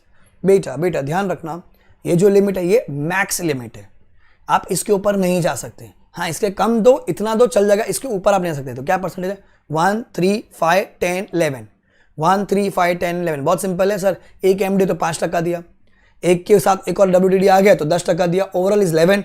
11 में से 10 चला गया तो बच्चे चिंटी पिंटी लोग के लिए 1%। MD तो ज़्यादा काम करना पड़ेगा, ज़्यादा काम करेंगे ज़्यादा पैसा लेंगे, 3% ऑफ योर नेट प्रॉफिट्स। ये लिमिट मैक्स है कंपनीज एक्ट के हिसाब से, ये लिमिट पार करनी है, क्या चाहिएगा अपने को SR, क्या चाहिएगा बच्चों अपने को SR। So SR is required for exceeding the any of the above limits. अच्छा बट SR पास करने से पहले तुमने क्या कर रखा है, झोल झपाटा कर रखा है। किसका, बैंकों के पैसे नहीं दे रखे है, NCD के पैसे, नॉन कन्वर्टेबल डिबेंचर होल्डर्स के पैसे नहीं दे रखे, या फिर किसी और सिक्योर क्रेडिटर का पैसा नहीं दे रखा है। बैंक के, PFI के, NCD के सिक्योर क्रेडिटर के पैसे नहीं दे, क्यों?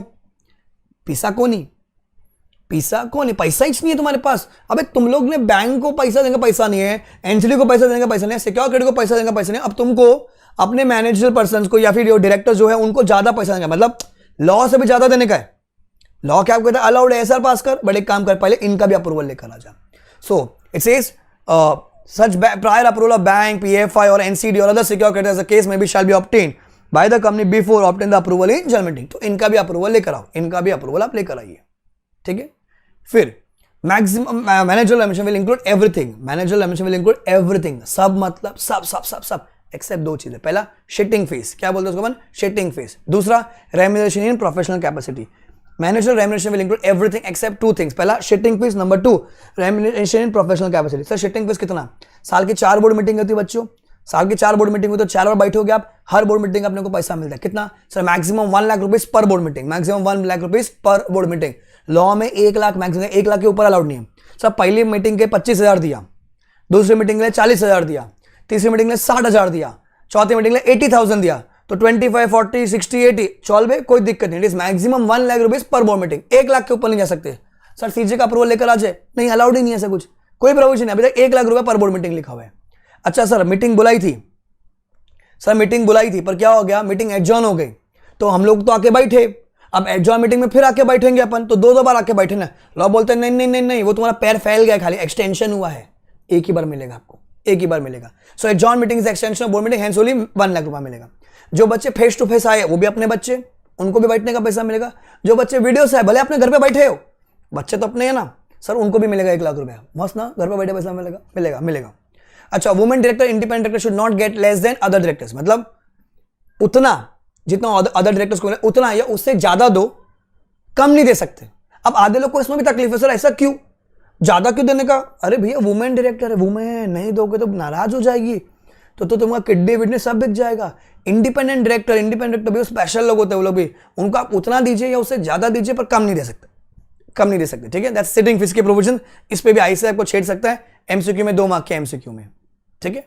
Then sir remuneration professional capacity, अब जैसे आप कंपनी के डायरेक्टर पर आप क्या डॉक्टर हो, आप एमडी वेमडी हो, सॉरी आप सीए हो, सीएस हो, तो आप जीएसटी का केस हैंडल कर रहे हो, तो लॉ क्या बोलता है, ये आपका मैनेजर रेम्यूनरेशन में नहीं आएगा क्योंकि ये प्रोफेशनल कैपेसिटी वाला रेम्यूनरेशन है। तो आपने जीएसटी का केस हैंडल किया, आप सीए थे, आपने जीएसटी का केस हैंडल किया, तो आपको जो पैसे मिलेंगे ना वो मैनेजर रेम्यूनरेशन नहीं, वो आपका प्रोफेशनल कैपेसिटी वाला है। पर उसमें कंडीशन है, कंडीशन क्या है कि अगर कंपनी में एनआरसी है, कंपनी में क्या है एनआरसी है, तो पहले कौन अप्रूवल देगा, एनआरसी। पर जैसे छोटी मोटी कंपनी में एनआरसी नहीं होता तो कौन अप्रूवल देगा, बोर्ड। उनका अप्रूवल होना चाहिए तो ही मिलेगा, लॉ कहता है मिलेगा, पर कंडीशन क्या है, उनका अप्रूवल होना चाहिए। कंपनी में अगर एनआरसी तो एनआरसी का अप्रूवल, पर अगर एनआरसी नहीं है, एनआरसी तो कौन, बोर्ड का अप्रूवल आप लेकर आइए।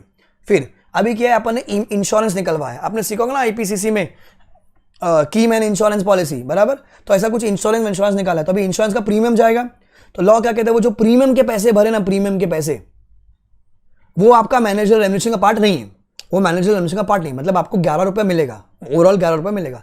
तो जो कंपनी ने आपके बिहाफ पे इंश्योरेंस की पॉलिसी निकाली है, आपके बिहाफ पे निकालना, फायदा तो आपको होगा, आपके घर वालों को होगा, पर वो आपका रेम्यूनरेशन नहीं है। बट अगर प्रूव होता है director, ACS, AMD, AWTD, CEO, CFO, तुम लोग ने कांड किया, तुमने कांड किया है, तो वो जो प्रीमियम भरा है ना हमने, वो जो प्रीमियम भरा है ना हमने, हम उसको रेम्यूनरेशन में इंक्लूड कर देंगे।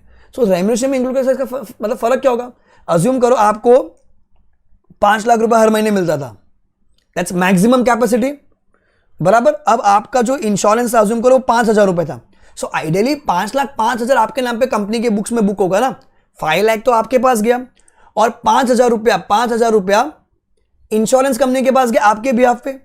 पर लॉ क्या बोलता है, ये 5,000 रुपया हमारे मतलब आपके लिए रेम्यूनरेशन नहीं है, हम आपको नेट 5 लाख रुपीज देंगे। बट अगर तुमने कांड किया है तो ये जो 5 लाख रुपए ना बच्चों, ये जो 5 लाख रुपया है, हम इसको आपके मैनेजर रेम्यूनरेशन में इंक्लूड कर देंगे अगर आपने कांड किया है तो। That means ideally maximum cap is 5 lakh for you, hypothetically जो अपने परसेंटेज के हिसाब से 5 लाख है, तो आपको नेट 495 ही मिलेगा आपके लिए। समझा आपको, जो लिखा हुआ है, when any insurance is taken by the company on behalf of its MD, WTD, manager, CEO, CFO, CS for indemnifying any of them against any liability in respect of any negligence, default, misfeasance, breach of duty, breach of trust, which they may be guilty, the premium paid on such insurance shall not be treated as a part of the remuneration payable to such person. तो वो premium का part नहीं, वो premium का remuneration का part नहीं होगा। But if such a person is proved to be guilty कि तुमने कांड किया, the premium paid on such insurance shall be treated as a part of remuneration। तो अब सिंपल सी भाषा में क्या बोलोगे, generally the insurance premium is not a part of remuneration, but तुमने कांड किया, तुम गिल्टी प्रूव हो जाते हो तो will be treated as part of remuneration. Sir पैसा कैसे जाएगा, sir it could be given as a monthly payment, हर महीने का 4 लाख रुपए बांध लो, या फिर परसेंटेज ऑफ प्रॉफिट 2% 3% बांध लेते, या फिर combo partly by one and partly by other. तो पेमेंट कैसे हो सकती है, तो एमसीक्यू हो सकता है मंथली, परसेंटेज और बोथ। फिर रिफंड की बात है, ये बहुत बहुत इंपॉर्टेंट है, पूरा पैरा आप इसको रीड करेंगे, बहुत इंपॉर्टेंट है। अपन ने क्या बोला सर 1, 3, 5, 10, 11 इतना ही अलाउड है, 11% मैक्सिमम अलाउड है। 11 के ऊपर जाओगे तब एसआर पास कर लीजिए, मैंने 11.5 दे दिया, तो 0.5 मैंने जब एक्स्ट्रा दिया तो अपन उसको क्या करवाएंगे, रिफंड करवाएंगे। क्या करवाएंगे बच्चों उसको अपन, रिफंड। कितने दिन के अंदर sir, with in 2 years, with in 2 years और सच लेसर पीरियड एज में be allowed by the company. ठीक है, तो लॉ क्या बोलते हैं 2 साल में आप उसको रिफंड करवा लीजिए, या फिर अगर आप बोलोगे नहीं 1 साल 1.5 साल 6 महीना आपकी इच्छा है, पर लॉ बोलते हैं मैक्सिमम 2 ईयर्स में आप उसको रिफंड करवा लीजिए। अच्छा, डायरेक्टर आपको जो एक्स्ट्रा पैसे मिले आप उसको संभाल के रखोगे, you will keep it in trust, you will keep it in trust for the company. Interest मतलब on behalf of the company. But company क्या बोलती है, साला 11 रुपए देना था, 11.5 दे दिया, 11.5 दे दिया, 0.5 आपने एक्स्ट्रा दिया, तो हम लोग रिफंड मांगाने से अच्छा छोड़ो ना, पड़े रहते उनके पास, अगले साल अपन एडजस्ट कर लेंगे। मतलब कंपनी का हक था कि वो रिफंड मंगवाए, वो रिफंड मंगाए, पर कंपनी बोल रही कि नहीं हमको नहीं मंगाने का, मतलब कंपनी वेव ऑफ कर रही है अपना रिफंड का हक, वेव ऑफ कर रही है। तो लॉ बोलते हैं अलाउड है, एक काम कर एसआर पास करवा ले, कॉमन सेंस लगाओ। कंपनी में पैसा किसका लगा है, मेंबर्स का। अब पैसा आएगा तो मेंबर्स को फायदा होगा बराबर। कंपनी ये क्या बोल रही है कि भैया हम लोग नहीं मंगा रहे वैसा, मतलब पैसा वापस नहीं मंगा रहे, पड़े रहते उनके पास ही, हम लोग बाद में एडजस्ट कर लेंगे उसको। ठीक है, एक काम करो मेंबर्स का अप्रूवल लेकर आ जाओ। अच्छा, दूसरा, अभी मेंबर्स का अप्रूवल लेकर आने का एसआर के थ्रू, बैंक का, पीएफआई का, एनसीडी का तुमने डिफॉल्ट कर रखा है, क्यों? क्योंकि पैसा नहीं है। अरे तुम उनसे पैसा मंगा लेते तो तुम उनका पैसा पे कर सकते थे, अब तुम बोलो हमको पैसा नहीं मंगाने का है, बराबर। क्या लमलेट आदमी हो यार तुम, बड़ी लाल है तुम्हारी। तुम बोल रहे हो कि मेरे पैसा नहीं, इन लोग को पैसा देने का, तुम लोग का जो एक्स्ट्रा पैसा पड़ा है वो तुम मंगा नहीं रहे हो, ऐसा पास करवा रहे हो। लॉ बोलता है एसआर पास करवाने से पहले इनका भी अप्रूवल लेकर आ, इनका भी प्रायर अप्रूवल लेकर आ जाओ। Do not get confuse. Recovery कब होती है सर, जब अपन फाइनेंशियल स्टेटमेंट रीइंस्टेट होता है। रिफंड कब होता है, जब अपन ने एक्स्ट्रा पे कर दिया। Read this answer, very important, read.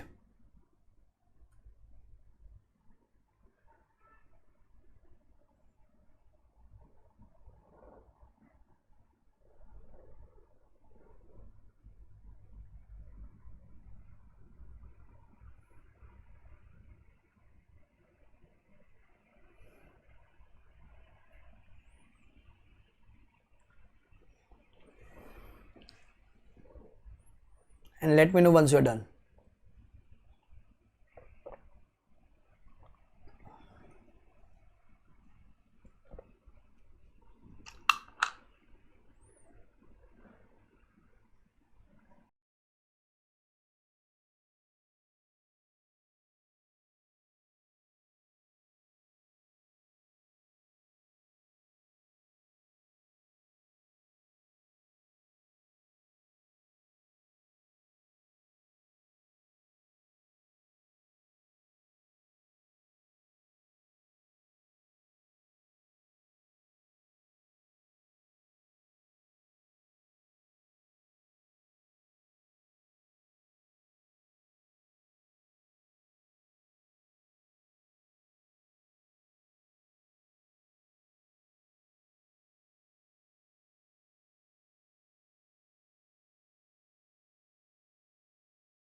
Sorry sorry, ध्यान नहीं रहा, ध्यान नहीं रहा, sorry sorry sorry sorry sorry sorry sorry.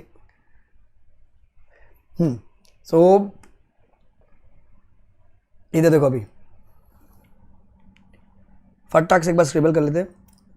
Sir 197 is manager remuneration, क्या कहता है सर, ओवरऑल 11% है। एक एमडी तो 5 दिया, WTD है तो सर 10 दिया, 11 में से 10 दे दिया है तो बचा कितना, 1 फॉर ऑर्डिनरी डायरेक्टर्स। अच्छा सर, अगर मेरे पास MD/WTD नहीं है तो लोग ज़्यादा काम करेंगे, ज़्यादा काम करेंगे तो सर ज़्यादा पैसा लगेगा, सो दैट्स 3% ऑर्डिनरी डायरेक्टर्स को। ठीक है, अच्छा, manager remuneration will include everything, everything मतलब सर सब सब, एक्सेप्ट 2 चीज़ें सर, एक सिटिंग फीस होगी और एक remuneration in professional capacity. Remuneration professional capacity में क्या बोलते हैं, should be approve by NRC. अगर एनआरसी नहीं तो कौन अप्रूवल देगा, वहां पर बोर्ड अप्रूवल देगा। Sitting fees maximum is 1 lakh rupees per board meeting.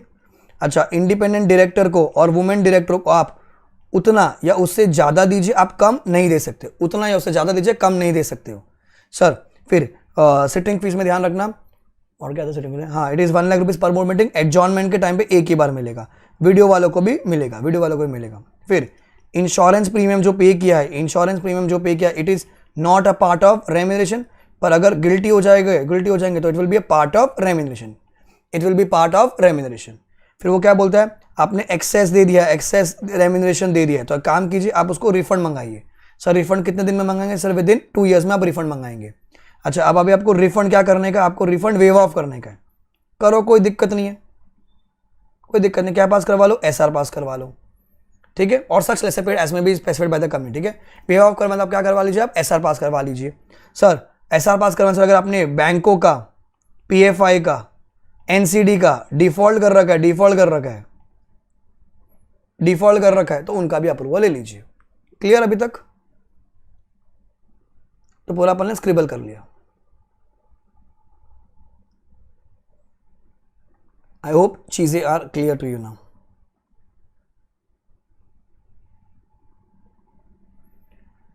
फिर if any person makes a default in complying with the provision of this section, he shall be liable to a penalty of flat 1 lakh rupees. And अगर company ने किया है तो it's 5 lakh rupees, 1 lakh 5 lakh, 1 lakh 5 lakh, याद होती है ठीक है, नहीं तो आप छोड़ सकते हो 1 लाख टू 5 लाख।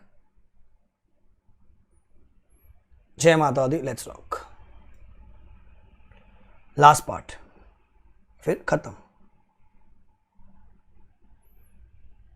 सेक्शन 2 क्या कहता है, section 2, sir when in any financial year during the tenure of managerial person company makes no profit or inadequate profits, the company may pay remuneration not exceeding higher of A or B, higher of A or B, A or B maximum, higher of A or B। जिसको समझा उसको पहली बार में समझेगा, नहीं तो जीवन में कभी नहीं समझेगा। ध्यान रखना sir, if condition of B is not met then there is no limit, ठीक है। वो अपन आगे देखते क्या है।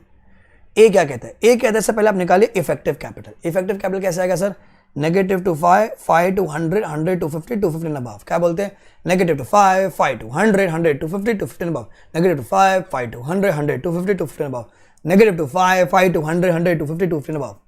Column limits per annum per person in case of manager person 60, 84, 120, 120 plus 0.01% of excess, 120 plus 0.01% of excess, 60, 84, 120, 120 plus 0.01% of the excess।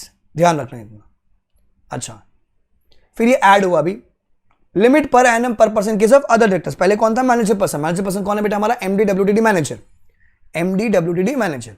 Limits per annum per person case of other director 12 lakh, 17 lakh, 24 lakh and 24 plus 0.01% of the excess। 12 lakh, 17 lakh, 24 lakh plus 0.01% of the excess add हुआ है इस attempt के लिए। आएगा MCQ में आ सकता है, descriptive में कहीं भी आ सकता है, ध्यान रखना। 12, 17, 24, 24 plus 0.01, 12, 17, 24, 24 plus 0.01% of the excess. अच्छा, तुमको लॉस है, तुमको उनको ज्यादा देने का पैसा, ये तो लॉ कहता है तुमको इससे ज्यादा देने का, कोई दिक्कत नहीं, क्या पास करवा लो, SR. SR limit would be double, limit would be double. It's into same way into limit would be double.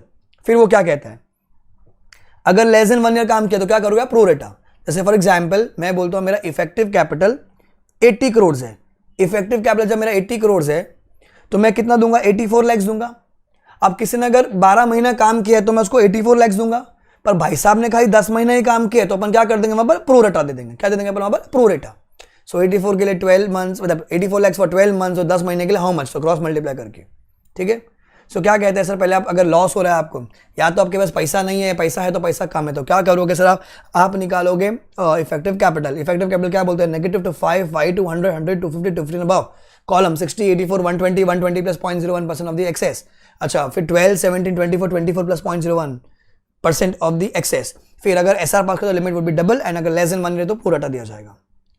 अब मेरा सवाल यह था कि अगर 100 करोड़ रुपया हुआ, अगर 100 करोड़ रुपीज मेरा इफेक्टिव कैपिटल होता है बच्चों, 100 करोड़ रुपीस, तो कितना मैनेजरियल पर्सन को रेम्यूनरेशन दूंगा मैं, मैनेजरियल पर्सन बताओ, ये वाला मत बताओ, डायरेक्ट वाला मत बताओ, मैनेजरियल पर्सन को। अगर एग्जैक्ट 100 करोड़ रुपए मेरा इफेक्टिव कैपिटल आता है, 84 देना है कि 120 देना है? 84 या 120 बताइए।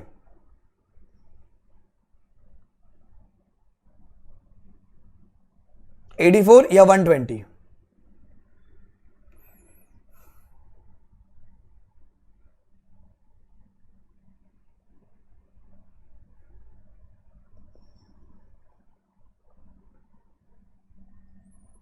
So guys, it will be 120. It will be 120. कैसे सोचने का? सेम नंबर आया, सेम नंबर आया, नीचे देखने का, सेम नंबर आया, नीचे देखने का, सेम नंबर आया, नीचे देखने का, सेम नंबर आया, नीचे देखने का। ठीक है, it is 120 because if you read from the bare it's negative to less than 5 crores, it's 5 crores to less than 100 crores, 100 crores to less than 250 crores, 250 crores and above। ठीक है, तो वो लेस देन में confusion हो जाता है, तो मैंने कैसा बना रखा है, negative to 5, 5 to 100, 100 to 250, 250 above, 60, 84, 120, 120 plus 0.01 of the excess, 12, 17, 24, 24 plus 0.01% of the excess। Same number आया, सेम नंबर आया तो नीचे देखने का, सेम नंबर आया तो नीचे देखने का, सेम नंबर आया तो नीचे देखने का। क्लियर? नेक्स्ट आगे बढ़ते हैं अपन। सर अभी इफेक्टिव कैपिटल कैसे निकालते हैं अपन? इफेक्टिव कैपिटल कैसे निकालेंगे? देखो यहां पर है इफेक्टिव कैपिटल। सर देखो एग्जाम में थ्योरी आ सकती है, एक अटेम्प्ट में इंस्टीट्यूट ने थ्योरी पूछ लगे डिफाइन इफेक्टिव कैपिटल, मतलब right short notes on effective capital, how would you compute effective capital, या फिर बैलेंस शीट देगा आपको, बोलेगा चलो निकाल के दे मेरे को इफेक्टिव कैपिटल, कुछ भी कर सकता है। सो पहले आप लेंगे sir paid up share capital excluding share application money, add sec prem, add reserves and surplus excluding revaluable reserve, add long term loan excluding working capital ODCC, minus investments excluding stock and trade investments, minus accumulated losses, minus preliminary expenses not written off, you will get effective capital. Let's do it again. Paid up share capital excluding share application money, add sec prem, add reserves and surplus excluding reval reserve, add long term loans excluding working cap ODCC, minus investment excluding stock and trade investment, minus accumulated losses, minus preliminary expenses not written off, you will get effective capital। फिर ये effective capital लेके आप जाएंगे column I mean table में, negative to 5, 5 to 100, 100 to 50, 250 above। ठीक है, and then columns. फिर अब ये बाई चांस कुछ इंटरप्रेट करने को आ जाए, where the appointment of manager person is made in the year in which the company has been incorporated, मतलब पहला या साल है, तो इफेक्टिव कैपिटल कब का कैलकुलेट करने का? As on the date of such appointment, as on the date of such appointment, क्योंकि इस साल पैदा हुई ना, तो पिछले साल का तो डेटा ही नहीं मेरे पास, तो कब तक का लेने का? जिस दिन मैं अपॉइंट हो रहा उस दिन तक का डेटा पकड़ के चलने का। अच्छा, इन अदर केसेस मतलब कंपनी को पैदा 20-30 साल हो गया, 10 साल हो गया, 5 साल हो गया, so effective capital shall be computed on the last date of the financial president financial in which the appointment is made. So अगर मैं बोलता हूँ कि आज की तारीख है हमारी 23 नवंबर 2021, 23 नवंबर 2021, सो क्या बोलते हैं? As on the last date of the financial year preceding the financial in which appointment is made, इस दिन अपॉइंट हुआ है, तो इसके पहले का जो फाइनेंशियल होगा 31 मार्च 21, इस दिन कितना कैपिटल था, कितना लोन था, कितना रिजर्व एंड सरप्लस था, इस दिन का डेटा पकड़ने का। लॉजिकल सेकंड वाला पॉइंट तो समझ में सबको आ जाता है, पहले वाले पॉइंट में मिस्टेक हो जाती है कि सर जब अपॉइंट हुआ है और कंपनी पैदा उसी साल हुई है, कंपनी नहीं थी ना, तो इफेक्टिव कैपिटल कब का पकड़ने का? As on the date of appointment, as on the date of appointment.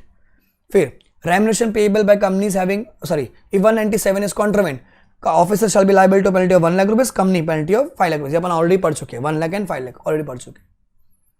तो effective capital very very very important, वो टेबल वेरी इंपॉर्टेंट क्योंकि एग्जाम में आ सकती है। तो ए वाला पार्ट हो गया। B,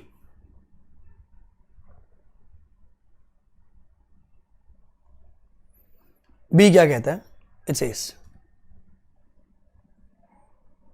sir a managerial person who is functioning in as a professional capacity, he is not having any interest in the capital of CHAS, मतलब उसने पैसे नहीं लगाए हैं ना। the managerial person is not having any interest or related to director or promoter of CHAS, ना तो उसने पैसे लगाए हैं, ना तो उसने पैसे लगाए हैं, ना उसमें उसका कोई इंटरेस्ट है। किसके साथ? ना तो वो कंपनी को जानता है, ना तो वो डायरेक्टर को जानता है, ना तो वो प्रमोटर को जानता है। मतलब ना तो उसने पैसा लगाया, ना वो किसी को जानता है। कितने साल? सर 2 साल। 2 साल लेफ्ट साइड, 2 साल राइट साइड, मतलब जब अपॉइंट हुआ उसके 2 साल पहले ना उसने जानता है ना पैसे लगाए, अपॉइंट होने के बाद भी ना उसने पैसे लगाए ना वो जानता है, तो क्या हो जाएगा? वो मेरा अनरिलेटेड मैनेजर पर्सन हो जाएगा। एंड अगर वो मेरा अनरिलेटेड मैनेजर पर्सन है and he has a graduate level of qualification, graduate BCom, and he has an expertise and the knowledge in the field of the company, and he is expert he is an expertise in the knowledge of the field of the company, तो आपको जितना देना है managerial remuneration दो, कोई दिक्कत नहीं है, कोई लिमिट नहीं है, because the word says higher of A और बी। तो ए में जैसे मैं बोलता हूँ अगर मेरा इफेक्टिव कैपिटल 80 करोड़ रुपये आया, 80 करोड़ रुपये आया, तो मैं 84 लाख दूंगा। तो मैं क्या बोलता हूँ 84 लाख ए के हिसाब से। अब मेरा जो मैनेजर पर्सन वो बी में फॉल होता है, मतलब वो प्रोफेशनल है, graduate level, professional C S नहीं बोला उसने, graduate level qualification, and is an expert in the field of company. ना उसका इंटरेस्ट है छाछ में, ना उसका जानता है किसी को, ना प्रमोटर को, ना डायरेक्टर को। मेरे को उसको 90 लाख देने का दे, हायर ऑफ ए और बी, कोई दिक्कत नहीं है। 100 लाख देने का दे, कोई दिक्कत नहीं है। 60 लाख देने का दे, मतलब 84 तो दे सकते हो ना, 84 तक की लिमिट है, वो जितना देने का दे दो, कोई लिमिट नहीं है। पर इसके लिए ध्यान रखना उस लिमिट में फॉल होना चाहिए। कंडीशन क्या है, ना तो उसका इंटरेस्ट होना चाहिए छाछ में कैसा वाला, ना तो पैसे वाला, ना वो जानता है, and he is a graduate and he is an expert, तो वो बी के कैटेगरी में आएगा। फिर नीचे क्या बोला, if he is an employ of the company having shares maximum 0.5%, maximum 0.5%, वो भी कैसे, ESOP से, then he will not be considered as interest, then he will not be considered as interested। मतलब सर देखो अपन ने क्या बोला, अगर पैसा लगाया मतलब क्या बाय किया उसने, शेयर्स बाय किए होंगे, एक भी रुपए का शेयर बाय किया तो आप इंटरेस्टेड हो। बट उसके पास शेयर्स है कितने, मैक्सिमम 0.5% के शेयर्स, खरीदे नहीं, ESOP से आए, खरीदे नहीं, पैसा नहीं लगाए, ESOP से आए, क्या बोलेंगे अपन उसको कि वो इंटरेस्टेड नहीं है। लॉ क्या बोलता है, सर शेयर खरीदे तो इंटरेस्ट हुआ ना, नहीं, इसने खरीदा किधर, ESOP से आए। अच्छा कॉमन सेंस लगाओ, अगर 0.7% उसके बाद शेयर्स आए, ESOP से आए, बच्चों इंटरेस्टेड या अनइंटरेस्टेड, 0.7% ESOP से आए, इंटरेस्टेड या अनइंटरेस्टेड,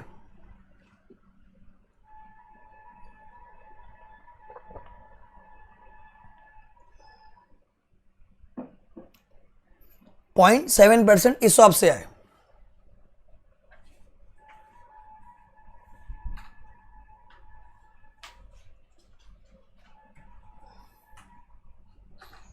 सर इंटरेस्टेड, अच्छा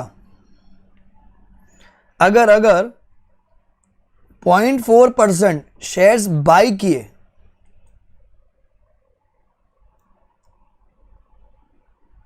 .4% उसने बाय किए बच्चों, ये वाले केस में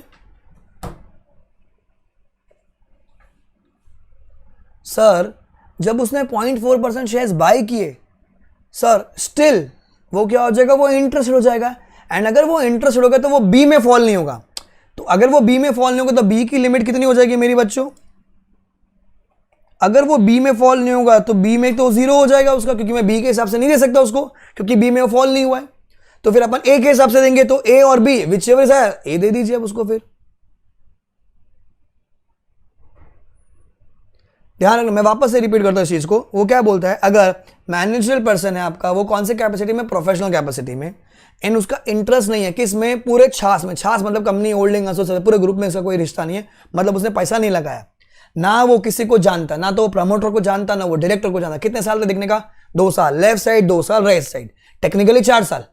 तो क्या हो गया मेरा, वो अनरेटेड हो गया, and he is a graduate and he is an expert. अगर ये तीनों मीट होगा तो वो बी में फॉल होगा। फिर लॉ क्या कहता है, अगर उसके पास आधा टका का शेयर, आधा टका मतलब 0.5% ESOP के थ्रू खरीदा नहीं है, ESOP मिला उसको, तो he is not interested, 0.7% ESOP interested, 0.4% buy खरीदा इंटरेस्टेड, 0.8% खरीदा इंटरेस्टेड, मतलब एक भी रुपए का शेयर खरीदा, तो आप इंटरेस्टेड हो, ठीक है। फिर कुछ एक्स्ट्रा कंडीशंस हैं। कंडीशन क्या है, बी वाला पर एग्जाम में आ सकता कभी नहीं, वो 2 इयर्स के बाद ध्यान रखना, 0.5% के बाद ध्यान रखना, एमसीक्यू में शायद छेड़ दे। तो remuneration should be approve by NRC, अगर एनआरसी तो बोर्ड अप्रूव, क्योंकि देखो लॉस है, इनका अप्रूवल चाहिए। There should be no default in the bank और पीएफआई और एनसीडी और एनी अदर सिक्योर क्रेडिटर्स, अगर कोई डिफॉल्ट है तो उनका भी अप्रूवल लगेगा। Explanatory statement shall also be attached with the notice. अगर आप ए की बात करो, ए मतलब क्या, इफेक्टिव कैपिटल, तो देने के लिए जनरली क्या चाहिएगा, ओआर चाहिएगा। फिर एसआर भी चाहिए, एसआर कब, जब लिमिट डबल करनी हो तो। ओआर भी चाहिएगा नॉर्मल के लिए, अगर लिमिट डबल करें तो अपने को एसआर चाहिए, तो ओआर और एसआर, समझा logic, up to the limit OR है, लिमिट के ऊपर देना तो अपने को क्या चाहिएगा, एसआर चाहिएगा। अच्छा, ये जो रेजोल्यूशन कितने साल तक पास कर सकते हैं? मैक्सिमम 3 साल के लिए, मतलब एक साथ ही मैंने क्या किया, 3 साल तक मैं ऐसा रेम्युनरेशन दूंगा। सी ये खाली ईज है कि साला बार बार आपको दिख रहा है कि लॉस होने वाला है, तो मैं बार बार मेंबर्स को बोला मीटिंग कंडक्ट करूँ, इससे अच्छा एक साथ ही पास कर लो कि अगर मेरे को लॉस हुआ तो मेरा इफेक्टिव कैपिटल ये है, तो मैं उसके हिसाब से इनको रेम्युनरेशन दे सकता हूँ। तो अपन ने वो लिखवा लिया, वो वैलिडिटी कितने साल की होगी? 3 साल की होगी। सर 3 साल खत्म हो गए तो फिर से बोला कि फिर से अगर लॉस हो रहा है तो फिर से ORSR पास करवा लो, जो भी आपको करवाना है।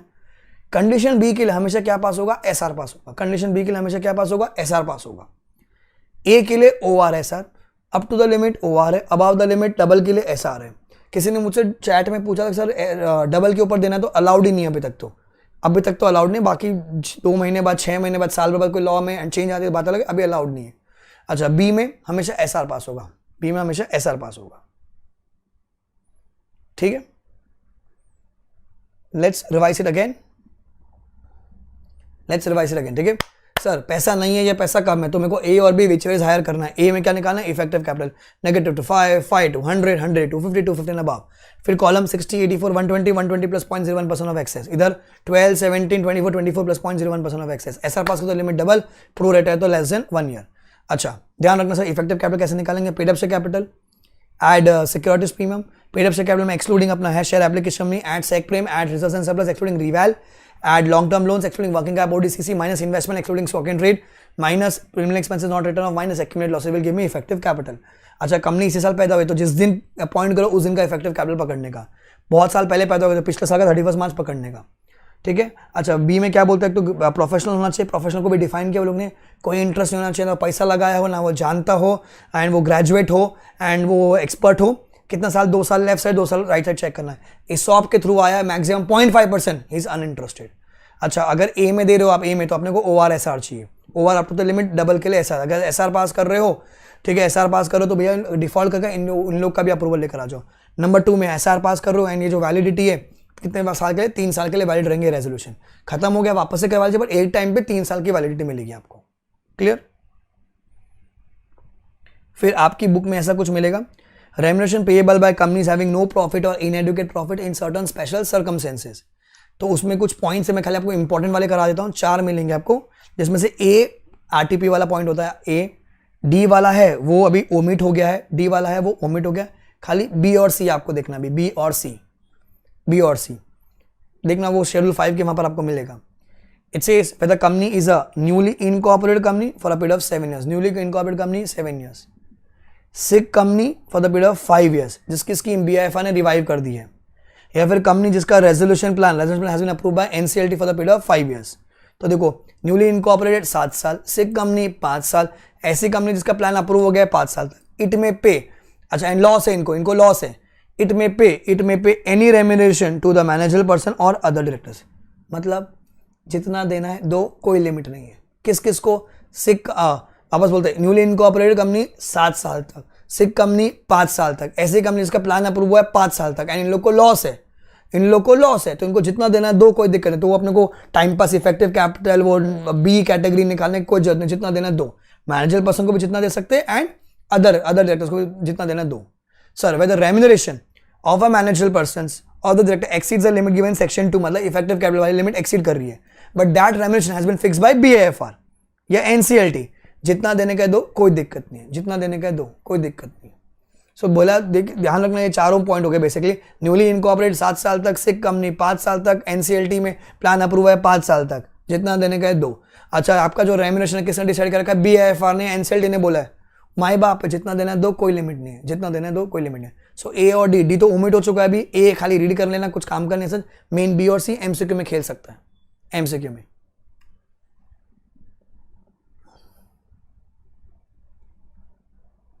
इसी के साथ सेक्शन 197 खत्म।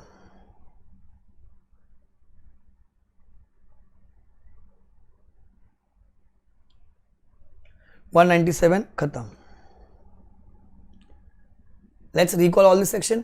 हमने सर 196 किया, उसको बोलते अपन हम अपॉइंटमेंट ऑफ मैनेजरल पर्सन। 199 के साथ रिकवरी कब होता है? जब FS रीइंस्टेट होता है। 200 was the company to fix the limit for remuneration. 201 was certain forms, that's उसमें MR2 की बात होती है। 202 इज लू में अपन 3 साल का डेटा चेक करते हैं। Then 203 is KMP listed company and public company capital 10 crore को पूरा KMP का टीम चाहिएगा। अगर प्राइवेट कंपनी कैपिटल 10 करोड़ है तो बेटा आपने खाली होल टाइम CS चाहिएगा।